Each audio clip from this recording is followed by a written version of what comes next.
Maverick News presents The Rick Walker Show. Defrag your mind.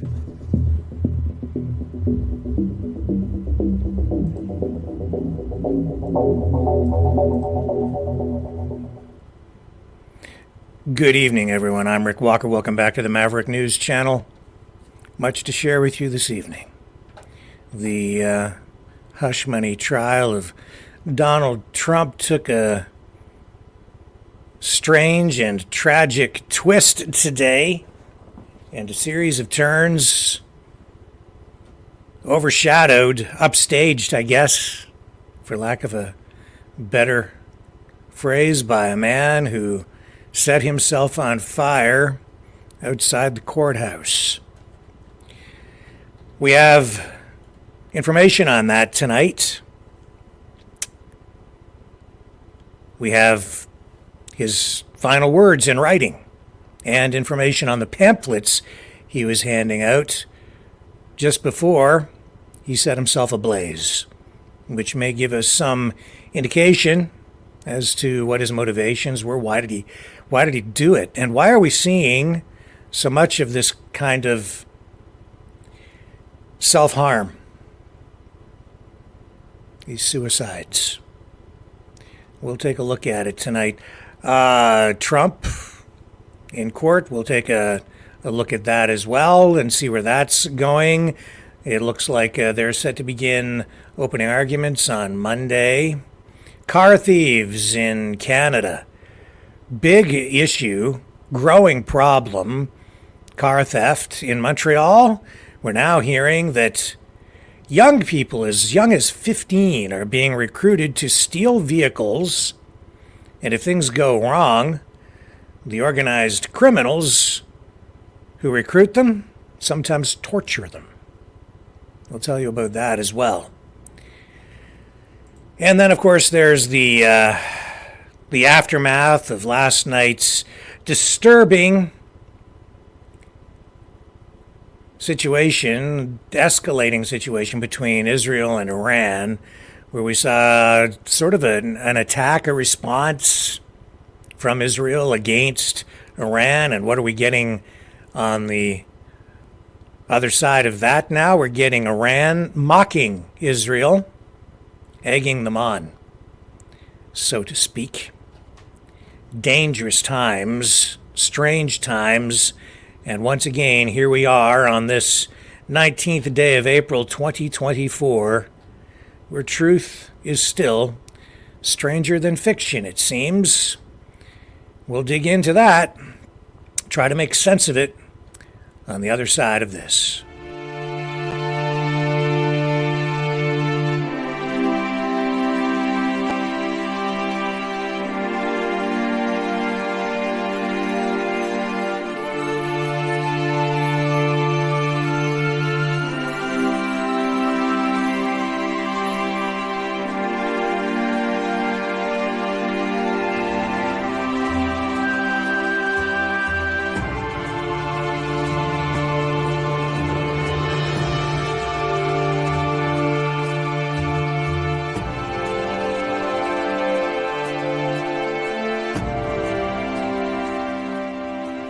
Maverick News. The world is watching.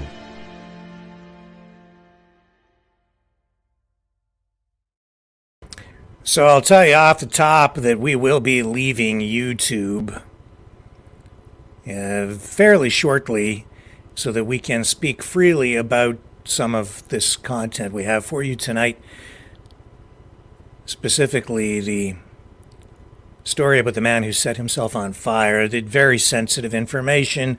I don't want any problems on YouTube, and I have stuff to share with you that I'm afraid they just won't be comfortable with. So their platform, maybe not the place to share that information. If you are interested in the real story, the inside scoop, and I do have some interesting stuff to share with you.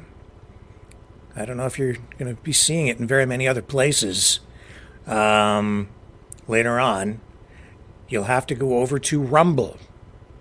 Let me get you the link for the Rumble channel now so that you're prepared to make the transition over to our Rumble channel. And I'll give you the link directly to tonight's broadcast on our main Rumble channel. I'll go in here into the comments section, into the chat, and here is the link. I'm typing it out for the Maverick Rumble channel. I also have more information on the person who did the same thing. He set himself on fire out in Red Deer, Alberta at a college. And thanks to one of our contributors out there, a friend of mine, Mr. John, who put some feelers out. We have more information on that tonight, so I'll share that with you as well. And it goes far beyond what police have released, I'll tell you. And hopefully that will help us make sense of this as well. There's the Rumble link again. So, yeah, I don't know. The rules on YouTube change all the time, and anything really sensitive. I mean, there's so many minefields with this story that I see Peter in the chat saying, yeah, can't talk about that, can't talk about this guy. Yeah, because it's political, it's potentially has religious overtones, it's conspiratorial, it's violent, it involves suicide, so I can't. There are just many aspects to this that I just can't share here for fear of being accused of something that I'm really not going to be guilty of, because the intent and the public service that I'm providing is constructive. But we'll get into it over on Rumble. I'll warn you before we sign off. It all started today, though, in Manhattan with the Trump trial. Here's the latest from the courtroom. Opening statements are on the horizon for Donald Trump's historic criminal trial. The jury, now complete, is all set to kick off proceedings next week. It has been, of course, a day packed with drama. Emotion is running high and unexpected events. As I just told you, Judge Juan Merchan declared, "We're going to have opening statements on Monday morning. This trial is starting." After securing the final 5 alternate jurors needed, the panel stands at 12 jurors and 6 alternates, making history as the first ever criminal trial of a former president. A sad day for America, I would say. Just having to go down this road at all, and what they're doing with Donald Trump, I would say, is a black mark on the country and the democratic process. The selection process was no walk in the park, taking 4 intense days to find 18 jurors. Tears were shed, anxiety ran high among prospective jurors, reflecting the gravity of the case. Some were excused due to their personal struggles with impartiality or anxiety. Meanwhile, outside the courthouse, as I told you, this terrible, tragic, chilling incident unfolded. A man whose identity I will share with you when we switch channels, set himself on fire. Reports suggest they're not just suggesting, he was distributing pamphlets on a conspiracy involving cryptocurrency, but it goes beyond that, and I have the information that extends beyond his cryptocurrency conspiracy that the other mainstream media is reporting on tonight. So Trump's legal team, in a parallel battle, sought a trial delay, arguing for a change of venue away from Manhattan, Trump's former stomping ground. However, the judge swiftly denied the request, emphasizing the importance of honoring the selected jury. The jury itself represents a diverse cross-section of New Yorkers, including an unemployed art enthusiast, an audio professional, a contract specialist, and more. Trump's attention seemed fixed on potential jurors whose political leanings remained ambiguous. As the day wore on, emotions continued to run high. Some jurors shared deeply personal experiences, while others grappled with the weight of their responsibilities. Trump himself expressed frustration, decrying the trial's pace and restrictions on his speech. In fact, we have Donald Trump queued up for you. Here's what he had to say after the jury was finally selected. This is outside the courthouse. The whole world is watching this hoax. You got a DA that's out of control. You have a judge that's highly conflicted. The whole thing is a mess, and you have the leading candidate and leading crooked Joe Biden by a lot. He's the one that should be in trial. He's a crook. You got a crooked president. He should be in trial with all the stuff he's done and his family. He should be in trial. So that's Trump's reaction outside the courthouse today. Trial will get underway, opening arguments on Monday. Now I'm going to save the information on the man who set himself on fire until we'll get to it shortly, but we'll get through some of this other information that we can still deal with here on YouTube while we're able to.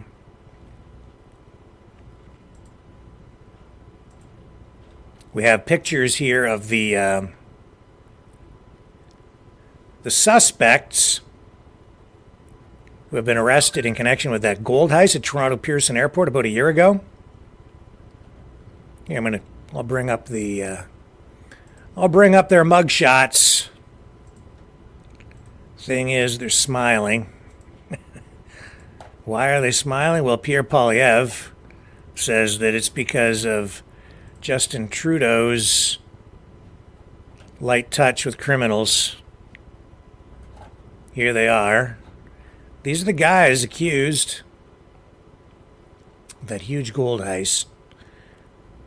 Prasesh Paramalingam, 35 years old, from Brampton. Accessory after the fact of an indictable offense, firearms trafficking, aiding and abetting, conspiracy, and has U.S. indictment charges. Parmpal Sidhu, 54-year-old male from Brampton, Air Canada employee, theft over $5,000, conspiracy to commit an indictable offense. Ali Raza, 37-year-old male from Toronto, possession of property obtained by crime.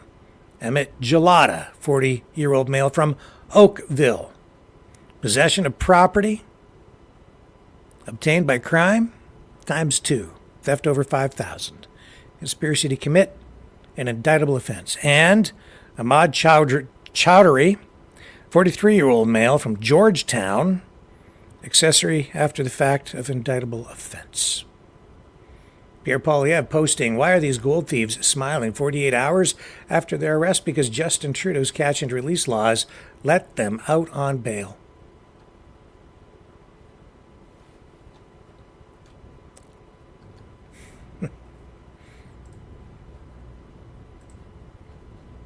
Well, they're not off the hook. Not at all. Then we had the situation overnight with this attack, on Israel. Sorry, on Iran. Israel, I guess, responding. And, man, I'll tell you, things seem to be getting crazy last night. It looked like we were right on the edge of World War III.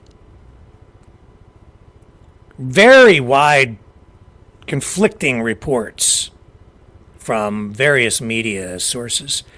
In the end, I think it was, for me anyway, somewhat revealing. with the initial attack happening, it looked like drones were sent in. I saw reports online saying this was a massive attack by Israel against Iran, even though we've seen the United States saying that they would not support any kind of an offensive strike against Iran. But everyone knew that something was going to happen. And so there it was last night. After we signed off, it all sort of started to unfold. And we ran video that appears to be authentic of drones being shot at, or at least flashes of anti-aircraft fire in the sky over Iran. I did post that stuff on Twitter last night, which we were able to obtain. But how serious was the attack? Well, it depends on which side you want to listen to. In the end, there were reports from every media outlet. ABC News initially saying, that Iran had responded, that it was a substantial attack, that there were missiles involved. That's what I was hearing from many Western media outlets. BBC, CBS reporting that there were missile strikes inside Iran. Iranian media on the flip side of that saying, oh no, like 3 drones were shot down. That's all there was. Saying that really nothing to see here, folks, and a lot of mocking going on actually as a result. In fact, I can show you some of what's coming out even today. Let's just take a look. Let's just do a little Twitter scroll, and I think you'll see what I mean. So this is fresh. I haven't vetted this at all. This is just going to Twitter, typing in Iran, and here's what we're getting. Video from the scene following airstrikes in Babylon at what was Kalsu base of the Iran-backed. Okay, so you're getting a mix of stuff. Let me bring this up. So Iran said last night, pro-Iranian influencers, online streamers, some even government funded media outlets saying that there was really no damage, nothing got through, that they shot down 99.999999999% of everything coming in from Israel. The U.S., the United States, officials at the U.S. saying last night that this attack from Israel was limited in scope. I'd say that is accurate. We also know that that the United States apparently was informed by Israel prior to this happening, but the United States is saying they had nothing to do with this, and they said they would have nothing to do with any kind of an offensive against Iran, but they would continue to defend Israel. So here's video from the scene following airstrikes in Babylon. This says this is 12 minutes ago. I'll run it here.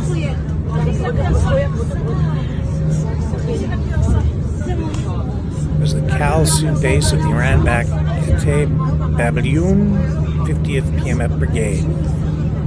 So if that's true, well, you can see that there was some sort of a strike there. More footage showing fires in Babylon government in Iraq 3 minutes ago. So is this new, this fresh? Yeah. I haven't seen this before.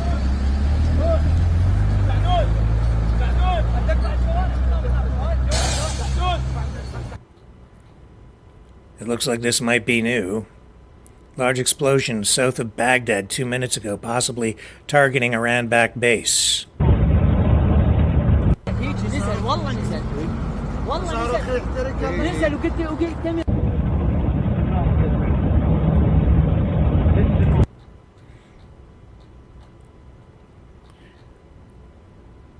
Reports of unknown airstrikes targeting Iran-backed terrorists south of Baghdad. Reports indicate that Khatib Babylon 50th PMF Brigade in particular was struck. This is another one, 25 minutes ago.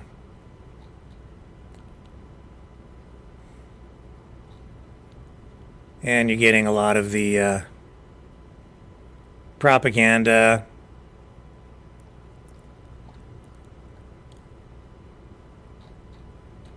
on both sides. And this is 7 minutes ago. It says, breaking: Israel and the U.S. allegedly just bombed the Babylon-governed Iraq. Highly likely it was the U.S. government, but there is potential it could be linked to Israel retaliating against Iran. And I got to take all this with a grain of salt. This is on Twitter, and it is highly unreliable.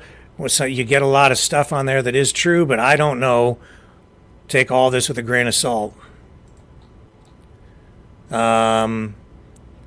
Iraq explosions, and I'm just reading this stuff, okay? Explosions and significant fire reported in the area of the base of Iran-backed Popular Mobilization Forces, PMF, south of Baghdad tonight. Video shows there were secondary explosions indicating possible ammunition detonation.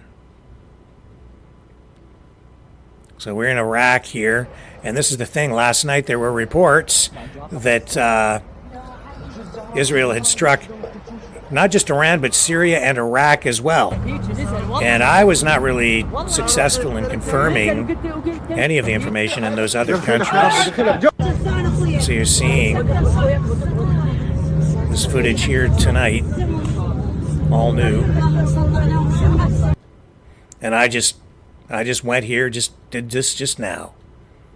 The video captures an unidentified attack on a Popular Mobilization Forces base in Babel, south of Baghdad. So yeah, this is all Iraq, apparently. And there's a fire, obviously some sort of explosion.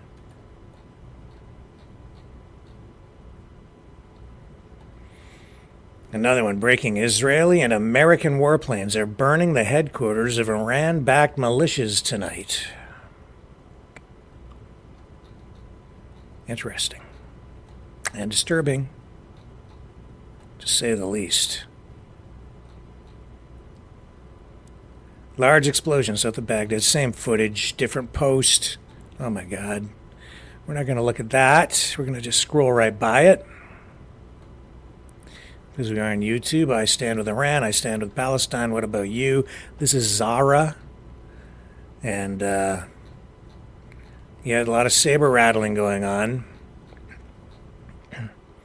President Putin's official response to Israel asking him to condemn Iran, from a poster who uses the handle Haz al-Din. Pro-Russian poster. He's got the Russian flag on his Twitter account.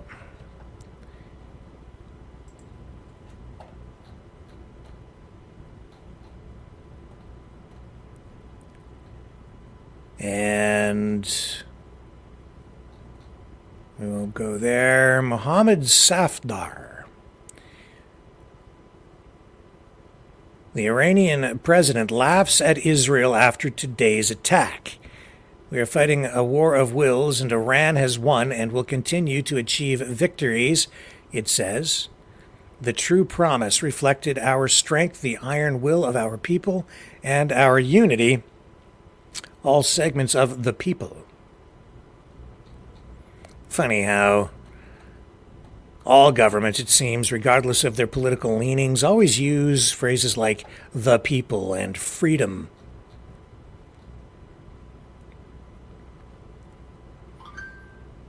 Yeah.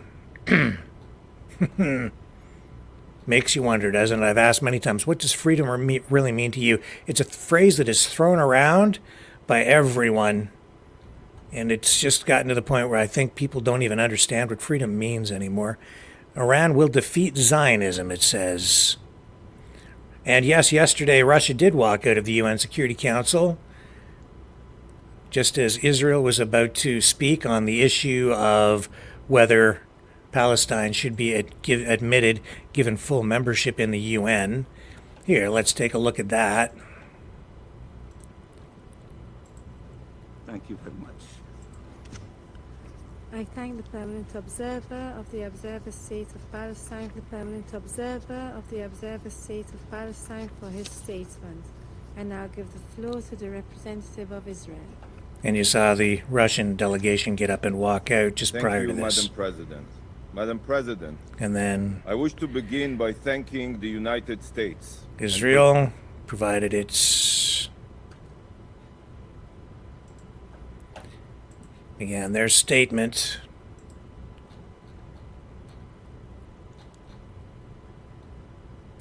And then there was this. This really disturbed me. Because this guy has a large following. He's not just an influencer, he's a politician. And I have to say, I don't agree with him. George Galloway. The great George Galloway! I know everything! I'm all wise and all knowing. This guy he wants more nuclear weapons for the world, apparently. Just what we need, right?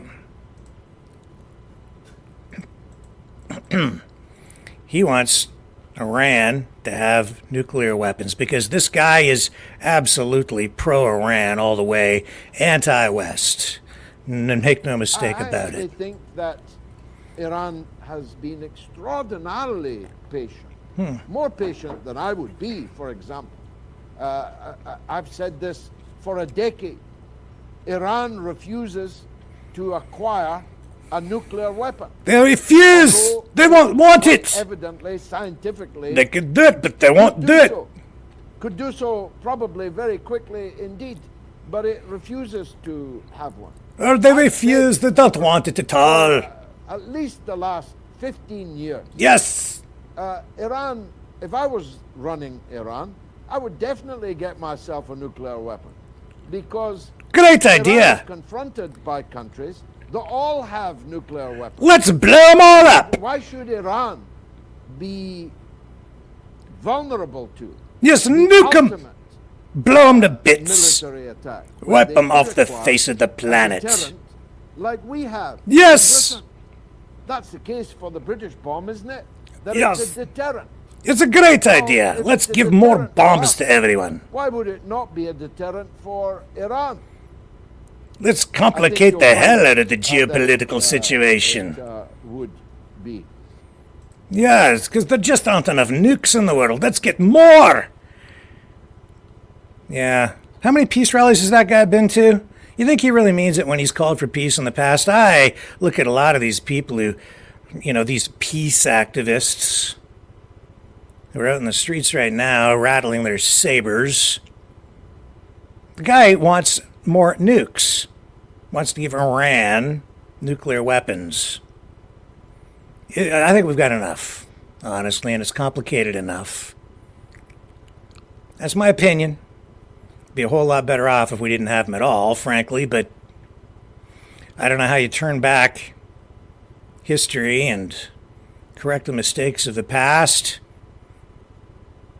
Things were simpler when you had two countries, two superpowers facing mutually assured destruction. At least you knew where you stood. Now you have multiple countries with the bomb. Let's get the bomb. If I was running Iran, I'd get the bomb right away. Of course you would. Maybe George Galloway should run for office in Iran. I think he'd be more at home there. The great George Galloway. The great indoctrinator. Yeah. No thanks. I'll pass. I've seen some other prominent influencers saying they agree with him. Iran should have the bomb. Yeah. We'll just nuke him! That'll solve everything! Moron. Jesus. Psychopath. That's what he is. Yeah, it's bad enough. We've got enough psychopaths with enough freaking weapons, enough nuclear bombs. Look at where we're at. We're on the verge of global nuclear annihilation, and this moron wants to give the bomb to another country. We've already got too much damn destabilization in there now because Russia just gave hypersonic technology to Iran, which has destabilized everything further. But not as much, I think, as some people might believe. Because even though the United States theoretically is behind in the development of the technology, I showed you that Mako hypersonic missile that the United States has, reported to fly at least Mach 5. Russian sources saying that it might just be a lot of hype, that it might not even be truly hypersonic. But there's a whole lot of propaganda and misinformation that surrounds these kinds of weapons, and countries don't always put the true information out there about their full capabilities. And I've received other information about that weapon in the last 24 hours to suggest that it might do a whole lot more than just Mach 5. And it can be launched. They've figured out how to launch it from F-35s, other fighter jets, and they might even be able to equip Ukraine. The Soviet-made fighter jets that they have might even be able to mount things on those planes as well.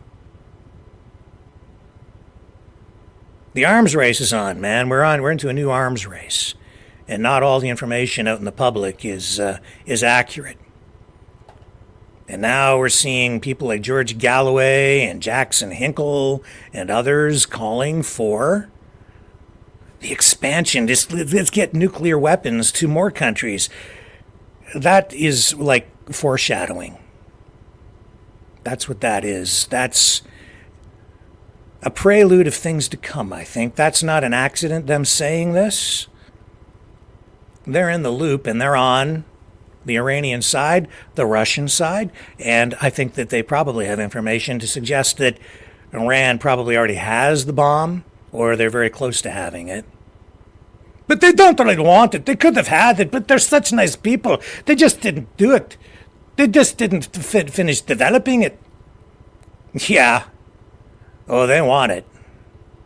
If they don't already have it, they want it in the worst way. Because it is the great equalizer, right? You have the bomb. Now you're a superpower too. Now they really have to take you seriously. They have to listen, don't they, when you go to the table? It gets you a place at the table with the big boys. Oh yeah, they want it. I used to joke about it. I used to make jokes with people. I'd say, we have to get our own country. Let's buy an island and we'll set up our own country. And the first thing we have to do is get the bomb. It's just a joke because it's so insane. I'll tell you this, you know what happens if they get the bomb? They become a target too. An even bigger target than they are now, but sort of a deterrent. Now I have to say that what we saw overnight, it was limited in scope. No question about it. It does appear as though there may have been at least one missile that got through. That was reported by BBC and CBS. And even now, after all this time, I can't be sure of anything. Because last night was also a big psyop. It was a huge PR campaign. You couldn't tell what was real. You still can't tell what's real. The whole war, frankly, could just be a movie because we're all just watching it online. Now, I don't think that's the case, so don't get your mind all twisted out of shape. But they literally could do that. You can create a whole fake war and just feed it to people online. And unless you actually go to the place physically to see it happening, they could tell you anything. They can be telling us anything. And we got really two hugely different stories last night. On the one side, Iran reporting, telling us that, the Israelis, all they did was launch a bunch of consumer quality drones at us. We shot 3 drones down. There's nothing wrong here. It's all peaceful. Nothing happened. No damage at all. On the other side, I was hearing and I saw many reports from what should be credible news sources online saying that It was a massive strike, massive damage being inflicted on Iran, and that wasn't true either. And then over time, it became apparent that what we were really dealing with here was a very limited strike involving mostly drones, possibly a missile or two or three, maybe one that got through. And even now, I can't even 100% be sure, honestly, folks, if the missile strike really did happen. But it does appear there was some damage inside Iran. And the Iranians are taunting. They've been online laughing at Israel. I have to say that what happened last night, I would say, was really smart on the Israeli side, politically and militarily, strategically, because to do nothing would be a sign of weakness. And I'm just assessing this for you, trying to be as objective as possible without cheerleading for either side. But what I saw last night was a very, very limited response. It was a large-scale response on the PR side. It allowed the media, the pro-Israeli media, and even just media that, is being sucked in with Israeli information warfare, to just report that Israel struck back at Iran. So that's the headline. And if you then got into the initial reports, it sounded like it was, fairly large. But then as the night wore on, you could see that it was limited in scope. But the vast majority of people, especially in the West, who view this war the way they view all wars, like a sporting event, they're just looking for the score. And they tuned in last night online and on through mainstream media, television, cable news network, and they saw that Israel had struck back at Iran. Okay, so now Israel has saved face. They can say that they hit Iran back, but they knew that Iran was saying, if you hit us with any kind of retaliatory strike, we will respond with devastating force. So what happened here? It was very limited on purpose. The United States made it clear to Israel as well. You do this, you're on your own. But Netanyahu, Israel as a country, the people in charge there obviously felt that they needed to do something because they could not sit back from a position of weakness. So really, this was the proper response, the smartest response, and the first sign of any wisdom I've seen since October 7th from either Israel or the United States. The limited response is being interpreted by the mainstream media and, even pundits as being just Israel trying to save face. But it's more than that, you see. As I said, and this is my assessment, October 7th, Hamas knew that would generate a response. And I believe that based on the ideology that they have, the track record, the way that they conduct warfare, they were counting on the response that they got. And my good friend John out there, I'm sure that, he's just going to call up given the next opportunity to just talk about things from an emotional perspective. But they were counting on that so that they could martyr all of the people who have been killed. Each one of the civilians, every child killed in the conflict has been weaponized through the information war, through information warfare. It's the it's the PR game of victimhood. You win by losing, and we've seen the effects of that. This is just my assessment. You don't have to agree with me, but please don't hate me. A lot of people hating me these days. A lot of hate going around all the way around. Seems like everybody's hating everybody. I'm not alone. So what happened with this is you had this strike against the embassy in Syria. Was Israel responsible for it? You can decide one way or the other, but you could argue that it was a false flag. Who knows? In any event, you get Iran attacking Israel with this massive, it was massive, a massive drone attack and a hypersonic missile, just to show that, yeah, we have the ability to destabilize things here with this new technology, and indeed they have.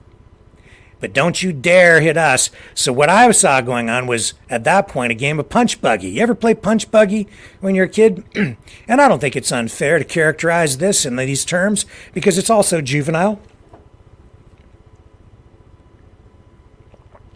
High stakes and deadly.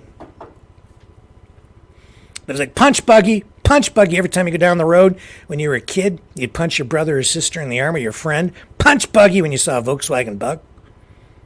And then there was the punch buggy, no punchbacks. Punch buggy, no punchbacks. That's what was going on after that big, I think after each tit for tat, it's been punch buggy, no punchbacks. Don't hit us back, not fair.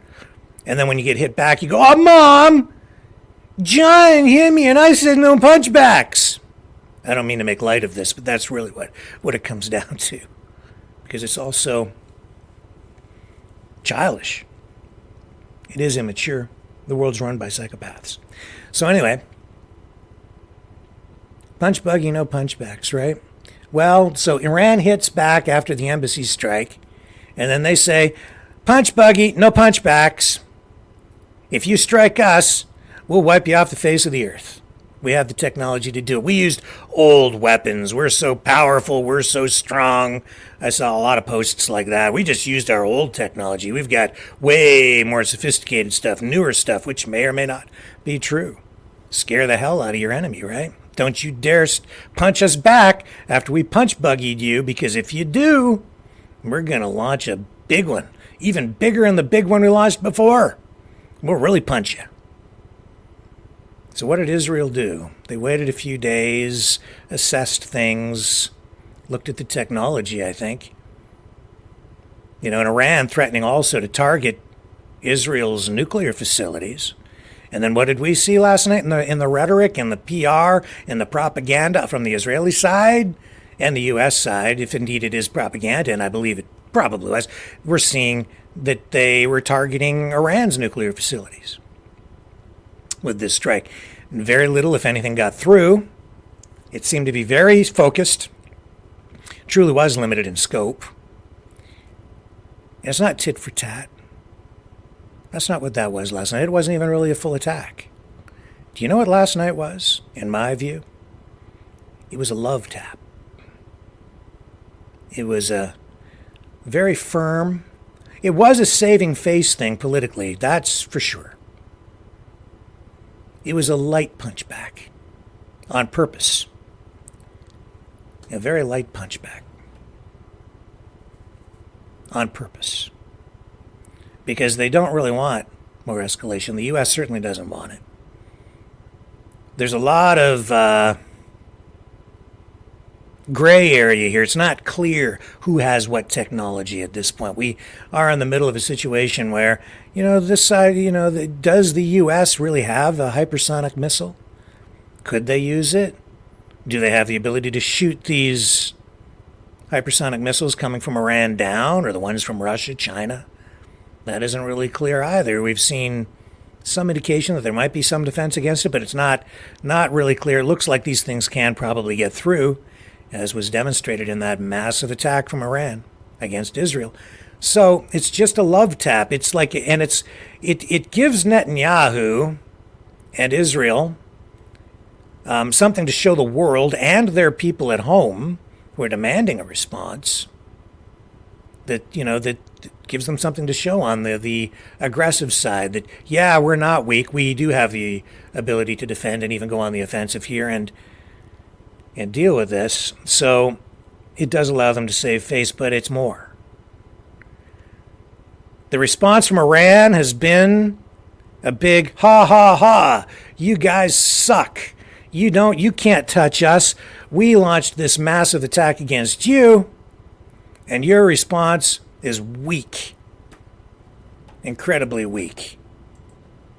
That's a mistake. That is a big mistake. They, when I say they, I mean Iran. They, if they are interpreting it that way, they're now falling into the trap. Because, see, if Israel went in there hard last night, that would look like they would be saying, screw you, USA. We're not listening to you. We don't have to listen to anybody. We're just going to bomb these guys. And then they would lose any remaining support from the international community that might be there, because it would be seen as reckless and careless. But what they did last night is they just poked Iran. They didn't really attack them. They just poked them.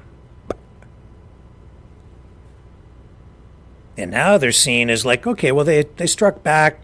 Not a really big deal. Now we'll move on. See? No devastating effects. Didn't really hurt Iran last night. But it was enough. It was poking them. It was just like, okay, okay, Johnny, you just punch buggied me, and you said no punchbacks, so I'm just going to do that. I'm not going to haul off and hit you hard. I'm just going to punch buggy you just really lightly. What are you going to do now, Johnny? Is it worth it to you to complain to Mom and punch me back really hard? And whose side is Mom going to be on? Because all I did was just do that. See? And then you're punching me hard again.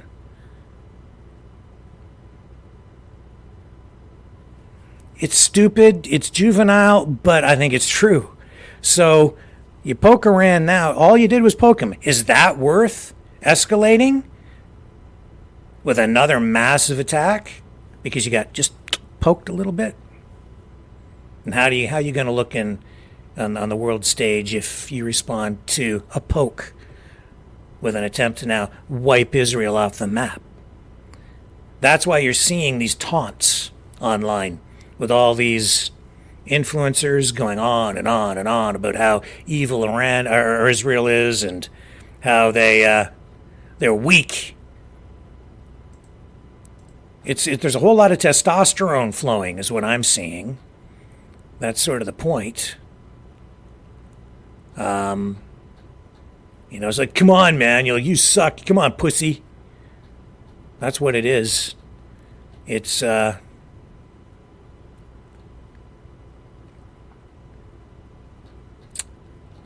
It's ridiculous. But I fear that is like, that just shows me that that's really what Iran was hoping for here anyway. They were hoping that Israel would strike them back. They want to fight. They're ready, and they're itching for it. They're trigger happy. And I know that there are people in Israel who are as well. But if you get the response from Iran at this point,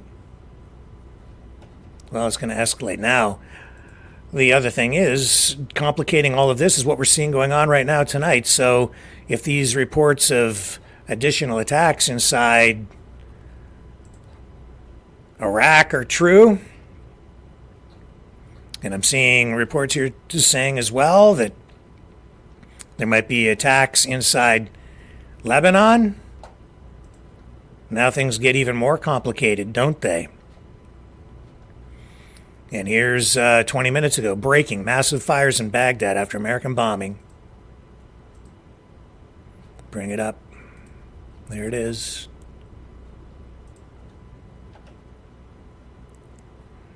And is it American bombing?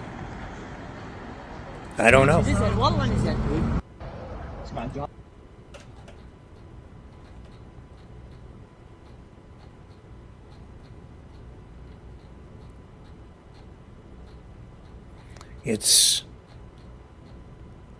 This is just spiraling out of control.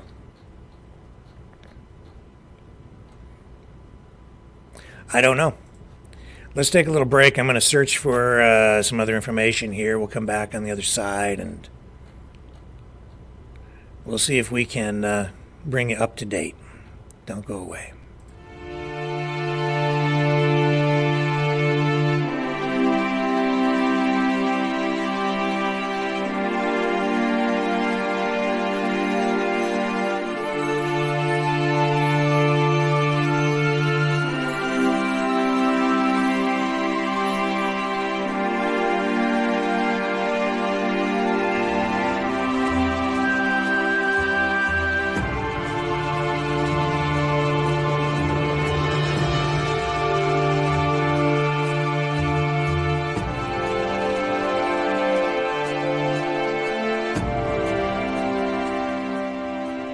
Maverick News. The world is watching.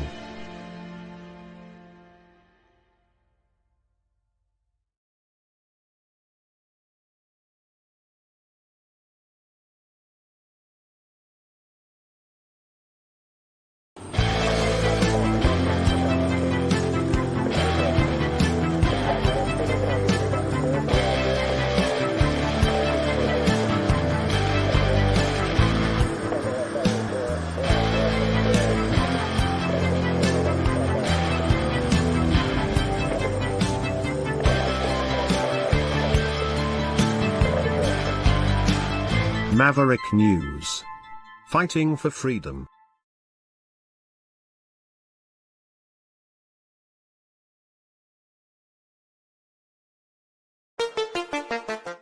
The New World Order.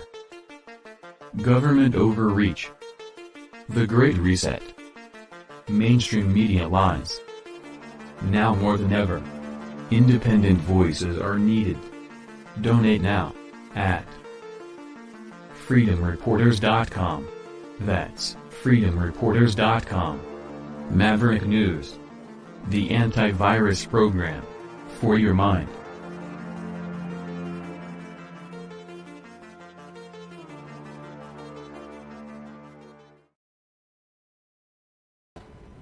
Okay, so just to reinforce what I've been saying, right now also I can tell you there's no confirmation on any of those attacks, any of that video that I've shown you of these apparent attacks in Iraq and Lebanon. I'm not seeing anything else out there about this yet at all. So anything that I've shown you, again, take that all with a grain of salt. I don't know if any of that is true.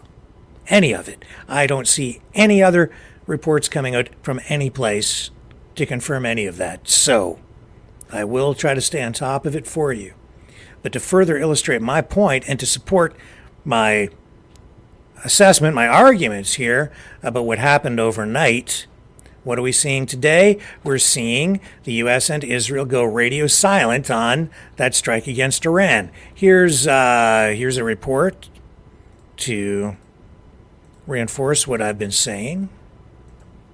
And I didn't see this until just now. Hours after, a senior U.S. official, this is ABC. This is the news outlet that really got the ball rolling last night with all of the major coverage saying that there was this substantial offensive taking place against Iran by Israel. And now tonight, we've shifted to hours after a senior U.S. official told ABC News that Israeli fighter aircraft struck an air defense radar site inside Iran. Top U.S. and Israeli officials on Friday declined to publicly acknowledge the incident in an apparent move aimed at de-escalating the situation and keeping Iran from retaliating. The radio silence was notable after weeks of U.S. officials publicly urging Israel to show restraint. At the end of a G7 foreign ministers meeting in Capri, Italy, Secretary of State Antony Blinken was asked why he wouldn't address what happened overnight. The reporter also asked, "Isn't it important that you do so? Can you tell us if you've spoken to your Israeli counterparts?" Blinken replied, quote, "I'm going to be incredibly boring and not make your day by saying again, I'm not going to speak to what's being reported other than to say that the United States has not been involved in any offensive operations. The United States, along with our partners, will continue to work for de-escalation." And they are confirming here that the United States was informed last minute. No involvement on the part of the U.S. It was simply information which was provided, according to U.S. officials. And that's as far as it's gone. Israel also kind of mum on this, and I think that's wise. Now, on the other side, this is NBC reporting that Iran will not retaliate because of what happened, which is wise. Wise. Glad we're getting a little bit of wisdom here on both sides. Here's Iran's foreign minister on NBC News. Let's hear what he has to say. And I have not vetted this, but we'll find out what it is. You attacked Israel. You telegraphed that attack. You let other Arab nations know this was happening. Did anyone, any other country, tell Iran last night this attack was coming? What happened last night was not a strike. But did any other country tell you something was happening and they were going to invade your airspace and attack possibly one of your bases? Two or three, very. They're like more like toys that our children play with, not drones. It was not worth telling us before it happened. See? That's what I said. That's been the response so far, but they're laughing and mocking Israel. Oh, they're like toys. They're like toys. Just ask the great Judge Galloway. Israel's got toys. You just should nuke them. Let's get the bomb and give it to Iran so they can nuke the Jews.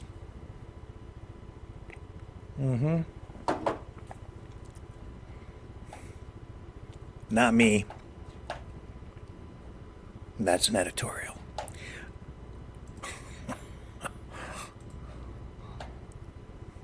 No wisdom there.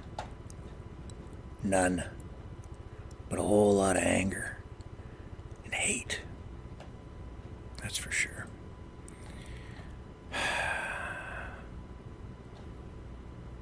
Anyway, like I said, and you heard it right from the foreign minister from Iran, it wasn't really a strike. It wasn't. It was just a poke. That was a firm middle finger. They need to interpret it that way too. A firm middle finger. It's like, we'll poke you. Politically, Israel is kind of hogtied right now because of where they're at in the court of public opinion internationally. So, just a love tap, just a poke. Gives Netanyahu the ability to save face without taking it to a level where it became any kind of a real threat to Iran at all. They get to then in turn laugh at Israel. Ha ha ha, you guys can't touch us. You do not have the technology or the means, the capabilities, or the weapons to do it. They can sell that to their people on their side, and everybody de-escalates. Fortunately, that's the way Iran is looking at it tonight, and they're pulling back. But I think they also understand that it wasn't really a strike. If Israel had really wanted to strike, they would have. They would have used real weapons, and there would have been a real volley and a real assault. And it would have looked a whole lot different this morning. But don't misinterpret it. Iran better not misinterpret it. There's a whole lot of firepower there on the Israeli and Western side. They got poked. If Iran escalates, if they push back hard at any point, they'll find out. This is not that simple. It's not like one side has a major advantage over the other. It'll get deadly and messy really quick. So I hope cooler heads prevail, because I just like to see the death stop on all sides. That's just my position. And it's just too bad people can't, after all this time, figure out how to live together instead of being at each other's throats, playing this dangerous game of chicken. Don't go away. The information war is raging. Truth without integrity is worth nothing. Maverick News. Because those who have power and those who seek it must be held accountable. The world is watching. Join our family of truth seekers. Donate today and add your voice to the chorus of Maverick Knights. Donate at maverickdonations.com. Truth. Integrity. It's the Maverick way.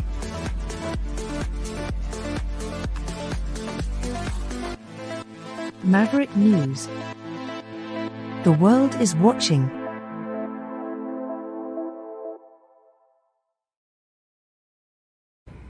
And we're back. Let me see what else we have for you here tonight. Yeah,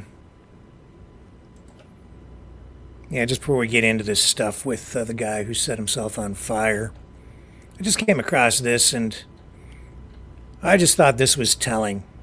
Joe Biden went to a fast food restaurant. Trump has done that from time to time. And this is being labeled a tale of two campaigns. Look at the difference in the approaches between the two presidents. This is Joe Biden at a fast food place who orders a milkshake for himself. Trump handled things a whole lot differently. Watch this. This is first Biden. This is for you, sir. All right, and this is a tip for you. I know it's all been paid. Thank you so much. We have milkshakes, we have refreshers. How We about, also how about a milkshake? Black and white. a black and white milkshake. We could perfectly make that for you, sir. So if you would actually like to, right over there where it says order here, you can order it to your specification again. That includes whipped cream and other toppings as well. All right. All right, thank you. Perfect. You're Thank welcome. you so much. It's been a pleasure.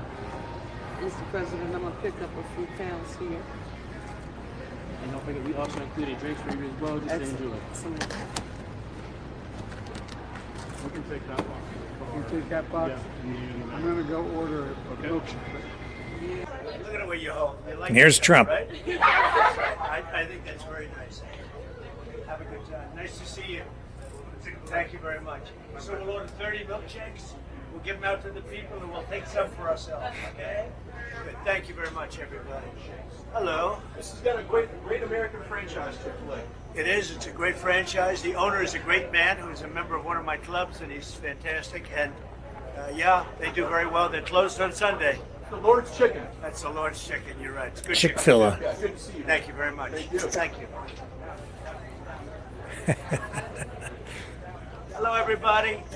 Get ready for a milkshake. You got plenty of them. All right. You got these good-looking guys. Huh? This is an original from 2016. Oh, I love this guy. I like that guy. Do you have a pen for me? Give me a good pen. That is the original, huh? 2016, Cleveland. You've been there from the beginning. Absolutely, from the invention. You knew what was happening. Absolutely. You got it. That's cool, man. What's your name? Lawrence. Come here, Lawrence. Let me get this pen out of here. Come here. Thank you. It's a pleasure. It's a pleasure. That's all. Thank you. Nice to see you. Nice to see everybody. How you doing, Trump? I'm doing good. I love you, man. I'm well. Everybody having a good time. Sure has a different feel to it, doesn't it? He's in there like, who is the president of the people? Really? When I look at that, it's very telling. You know, the people don't even gather around Biden, but they just cling to Trump. He just sucks the oxygen out of the room, and he has there's a charisma about him. There's no doubt about it. Amazing stuff. I don't know how the election is going to turn out, but it's quite clear that of the two, Trump has got to be more popular. AI. I guess now Facebook has baked AI directly into Facebook and Instagram. And if you want out, too bad for you.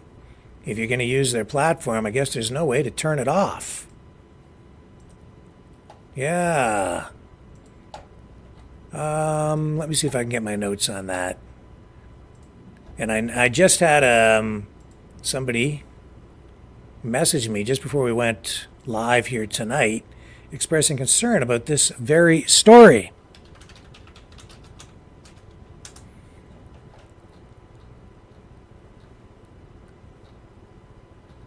Let me see here. Meta AI assistant comes to WhatsApp, Instagram, Facebook, but you can't turn it off. Apparently. I know this is going to be of real concern to a lot of people. Now, I'm not even on Facebook anymore, really, since being banned for life. We'll see how that goes. You can't turn off Meta AI on Facebook, Instagram, Messenger, and WhatsApp. See, here's the headline. This is on a site called Lifehacker. Other media outlets picking up this story as well. Generative AI is an exciting, powerful, controversial new technology, and if Mark Zuckerberg is anything to go by, it's not going away anytime soon. If you use any of Meta's mobile apps, including Facebook, Instagram, Messenger, or WhatsApp, you've probably already noticed the new Meta AI integration freshly embedded into them as of late. It's all part of a new rollout for Meta AI's latest large language model, Llama 3. But while Llama 3 is more powerful than prior versions, these new buttons and prompts make it harder than ever to ignore. So what is it? It says here that first, Know Thine Enemy, Meta's AI assistant, has actually been around since September 2023, but the most recent update puts it directly in the search boxes and sometimes even feeds of apps, including Facebook and Instagram. The integration is a little different from app to app, but in general, clicking on the search box or sometimes chat button in a Meta app will now show an iridescent rainbow circle with a prompt next to it saying, "Ask Meta AI anything." If you take Meta up on the offer, you'll be able to have Meta AI answer writing or image generation prompts, which are classic AI assistant features. The app will even give you a few suggestions. With Llama 3. It can also now generate GIFs and return real-time search results from either Google or Bing. The problem with these functions is that they're mixed in with non-AI features, so it can be a little confusing to tell them apart. And then they go on to talk about how to disable AI, or if you can't, at least how to ignore it. So they talk about disabling it here. It says, don't panic, your regular search function hasn't gone away. Search for a friend's name or a specific event or even New York Yankees fans, and you'll get the same results you always have. The difference is that mixed in with those results, you'll also now get AI-powered suggestion searches indicated by the Meta AI logo to their left. But also seeing reports here tonight saying that even if you're trying to turn this off, you can't really fully remove it from the Facebook app. So it's always going to be there in the background somehow, and they give you some tips here in this article on how to disable it, but looks like not going to be quite that simple.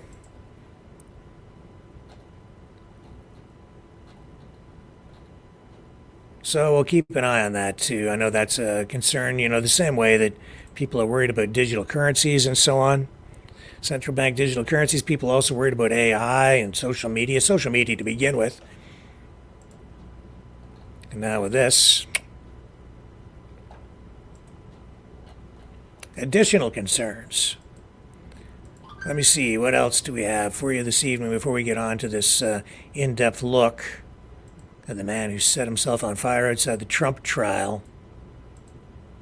I think we're just about ready to flip over and go straight to Rumble so that we can speak freely about this story. Indeed, yeah, just one other story here before we move over, and that is this story about, believe it or not, car theft in Canada. It has been in the spotlight for the past few months because it has become such a huge problem. Cars being stolen, especially in major cities like Toronto and Montreal. And then these stolen vehicles by the train car full are being shipped overseas to other countries where they're either being sold outright or chopped into parts, chop shop style, and then sold off. But huge volumes of cars being stolen in the GTA, Montreal, other major Canadian cities, and then being shipped out of country by organized crime. And now we're seeing today at this news conference with police out of Montreal saying that kids as young as 15 years old are being recruited to steal cars so they can be shipped overseas. In some cases, police are saying the youths are tortured if things go wrong. That's according to Yannick Desmarais, a commander with the Montreal Police Service.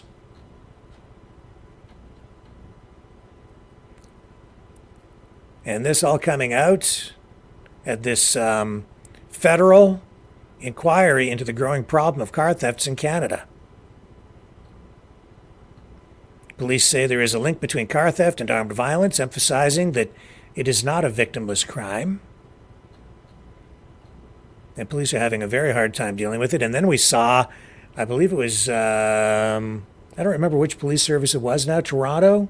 Yeah, I believe Toronto, saying that the one officer, the public relations officer, saying, you should leave your car keys in the front hall of your home by the front door in plain view so that if your car is targeted, you won't put yourself at risk. The thief can just come into your house and take the keys and then make off with your vehicle. And that enraged a lot of people, got some people very upset for obvious reasons. It's like you just giving up. You don't even want to defend people's property anymore. It's like if the car thieves show up, just let them have it. Let them take your car. Can you believe that? Unbelievable. Unbelievable. Let me see if I've got the clip of the police officer speaking to this today, this use of youths. I'm not sure if we do or not. No, I don't think we've got the clip of him. So, sorry about that. Nevertheless, you've got the idea, you got the information. So, it's an ongoing story. Anything else to add here tonight, folks, on the Israel-Iran front? No, I don't think so. I think we've got it covered adequately here. It was pretty scary stuff last night to see what was going down. A lot of people thought, World War III, here we come. Like for real. But it became pretty clear after a while that it was not a full-scale attack. It was a poke. And thank God for that, and thank God that we're now hearing Iran is not going to retaliate for the poke. So let's just hope that it doesn't escalate, because the next thing you know, they might take Judge Galloway up on his great idea and let Iran have the nuclear bomb. Psycho. Jeez. What a psycho. Did I play the clip? Doesn't matter. I shouldn't give him the airtime. All right, folks, let's go over to Rumble, and we're going to talk about this story about the guy who set himself on fire. I'll tell you everything I know, and I'll give you the latest information as well, new information, on a young man, apparently a student, or a person, I should say a person, who set themselves on fire outside Red Deer Polytechnic in Red Deer, Alberta, Canada, this past weekend. Share that with you as well when we come back on the other side of this. And you know what I'll do is, once again, give you the link in the chat so you can go over to the Rumble channel. And there it is again. That's the link directly to the Rumble channel. So join us over there in a few minutes if you're not there already. Click, click, click on that link and we'll see you on the other side. Do not go away. I will return.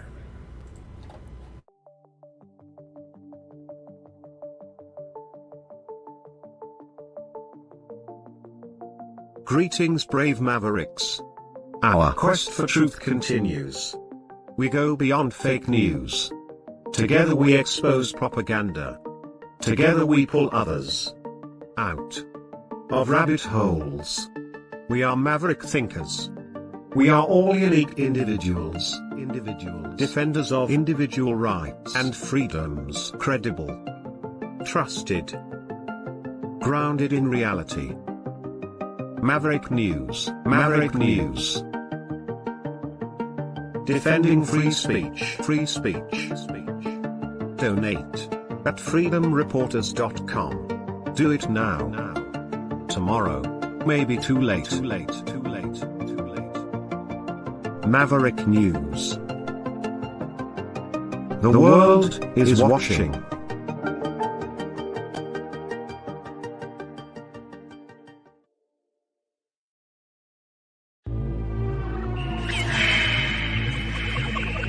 Fighting the Great Reset. By leading the Great Resistance.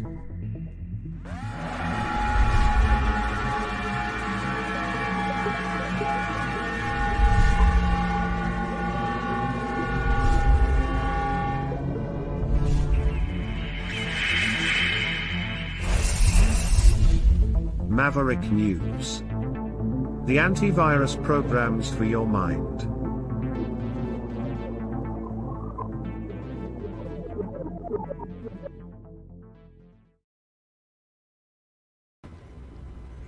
Okay. Time to sign off from YouTube. Love you, YouTube, but can't hang around because we're going to talk about stuff you don't like so. See you guys over on Rumble. I know we're going to lose a lot of viewers here, but sorry, just nothing else we can do about it. Censorship days upon us. Okay, here we go. Leaving YouTube, heading over to Rumble. If you want the inside scoop, and I've got some information on this story that you're probably not going to see elsewhere. You got to go over there. So goodbye, YouTube 1. Here we go. And signing off of YouTube 2. And signing off of YouTube 3. And there you go. We are now only broadcasting on Twitch, X, and Rumble. Both channels there. So that's where we're running tonight. So now we can speak freely about this story. So this all started, really, folks, quite some time ago. Not just today. It didn't just happen with that other story. And I'm not going to say his name. The guy who set himself on fire in front of the Israeli consulate in Washington, the Israeli embassy. And then was hailed as a hero by people like Judge Galloway. The great Judge Galloway. The guy set himself on fire because he's a hero. Not. A victim of propaganda and indoctrination, but not a hero. A troubled man he was. Sucked down into a rabbit hole of geopolitical propaganda and pro-Hamas terroristic brainwashing, self-guilt, self-flagellation,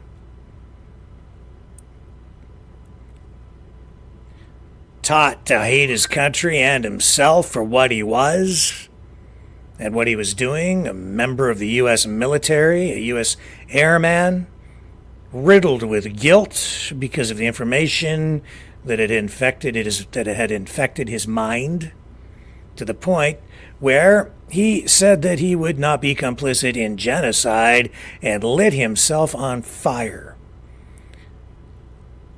Tortured he was, in my estimation, and I am editorializing here, and there's going to be some of that throughout this story tonight, the story of tragedy. Tortured that young man was, before he ever lit himself on fire, tortured psychologically. And we've seen a pattern here.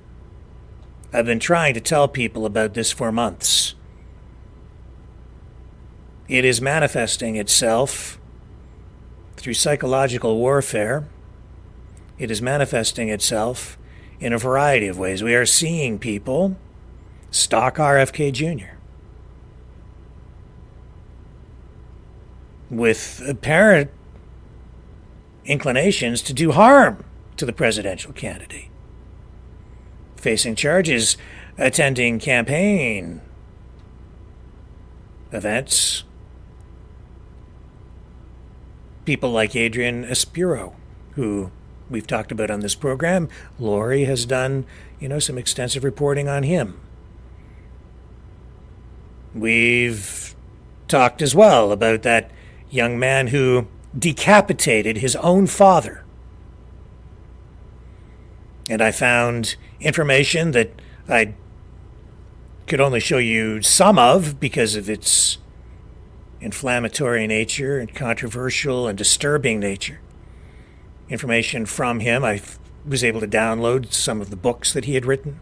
I told you what he had been talking about and the similar theme of the content in his writings and the references to the kind of material he had been consuming online. It's all similar. It's all very similar from case to case to case.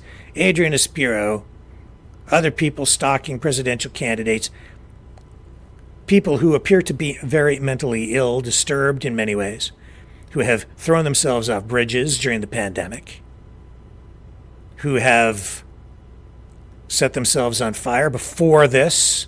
There have been other incidents. Most of this stuff you never hear about. It is swept under the carpet because the media generally has a rule, I can tell you, of not reporting on suicides because they don't want copycats. Police generally do not release much information on suicides for the same reason. And that is generally the responsible thing to do.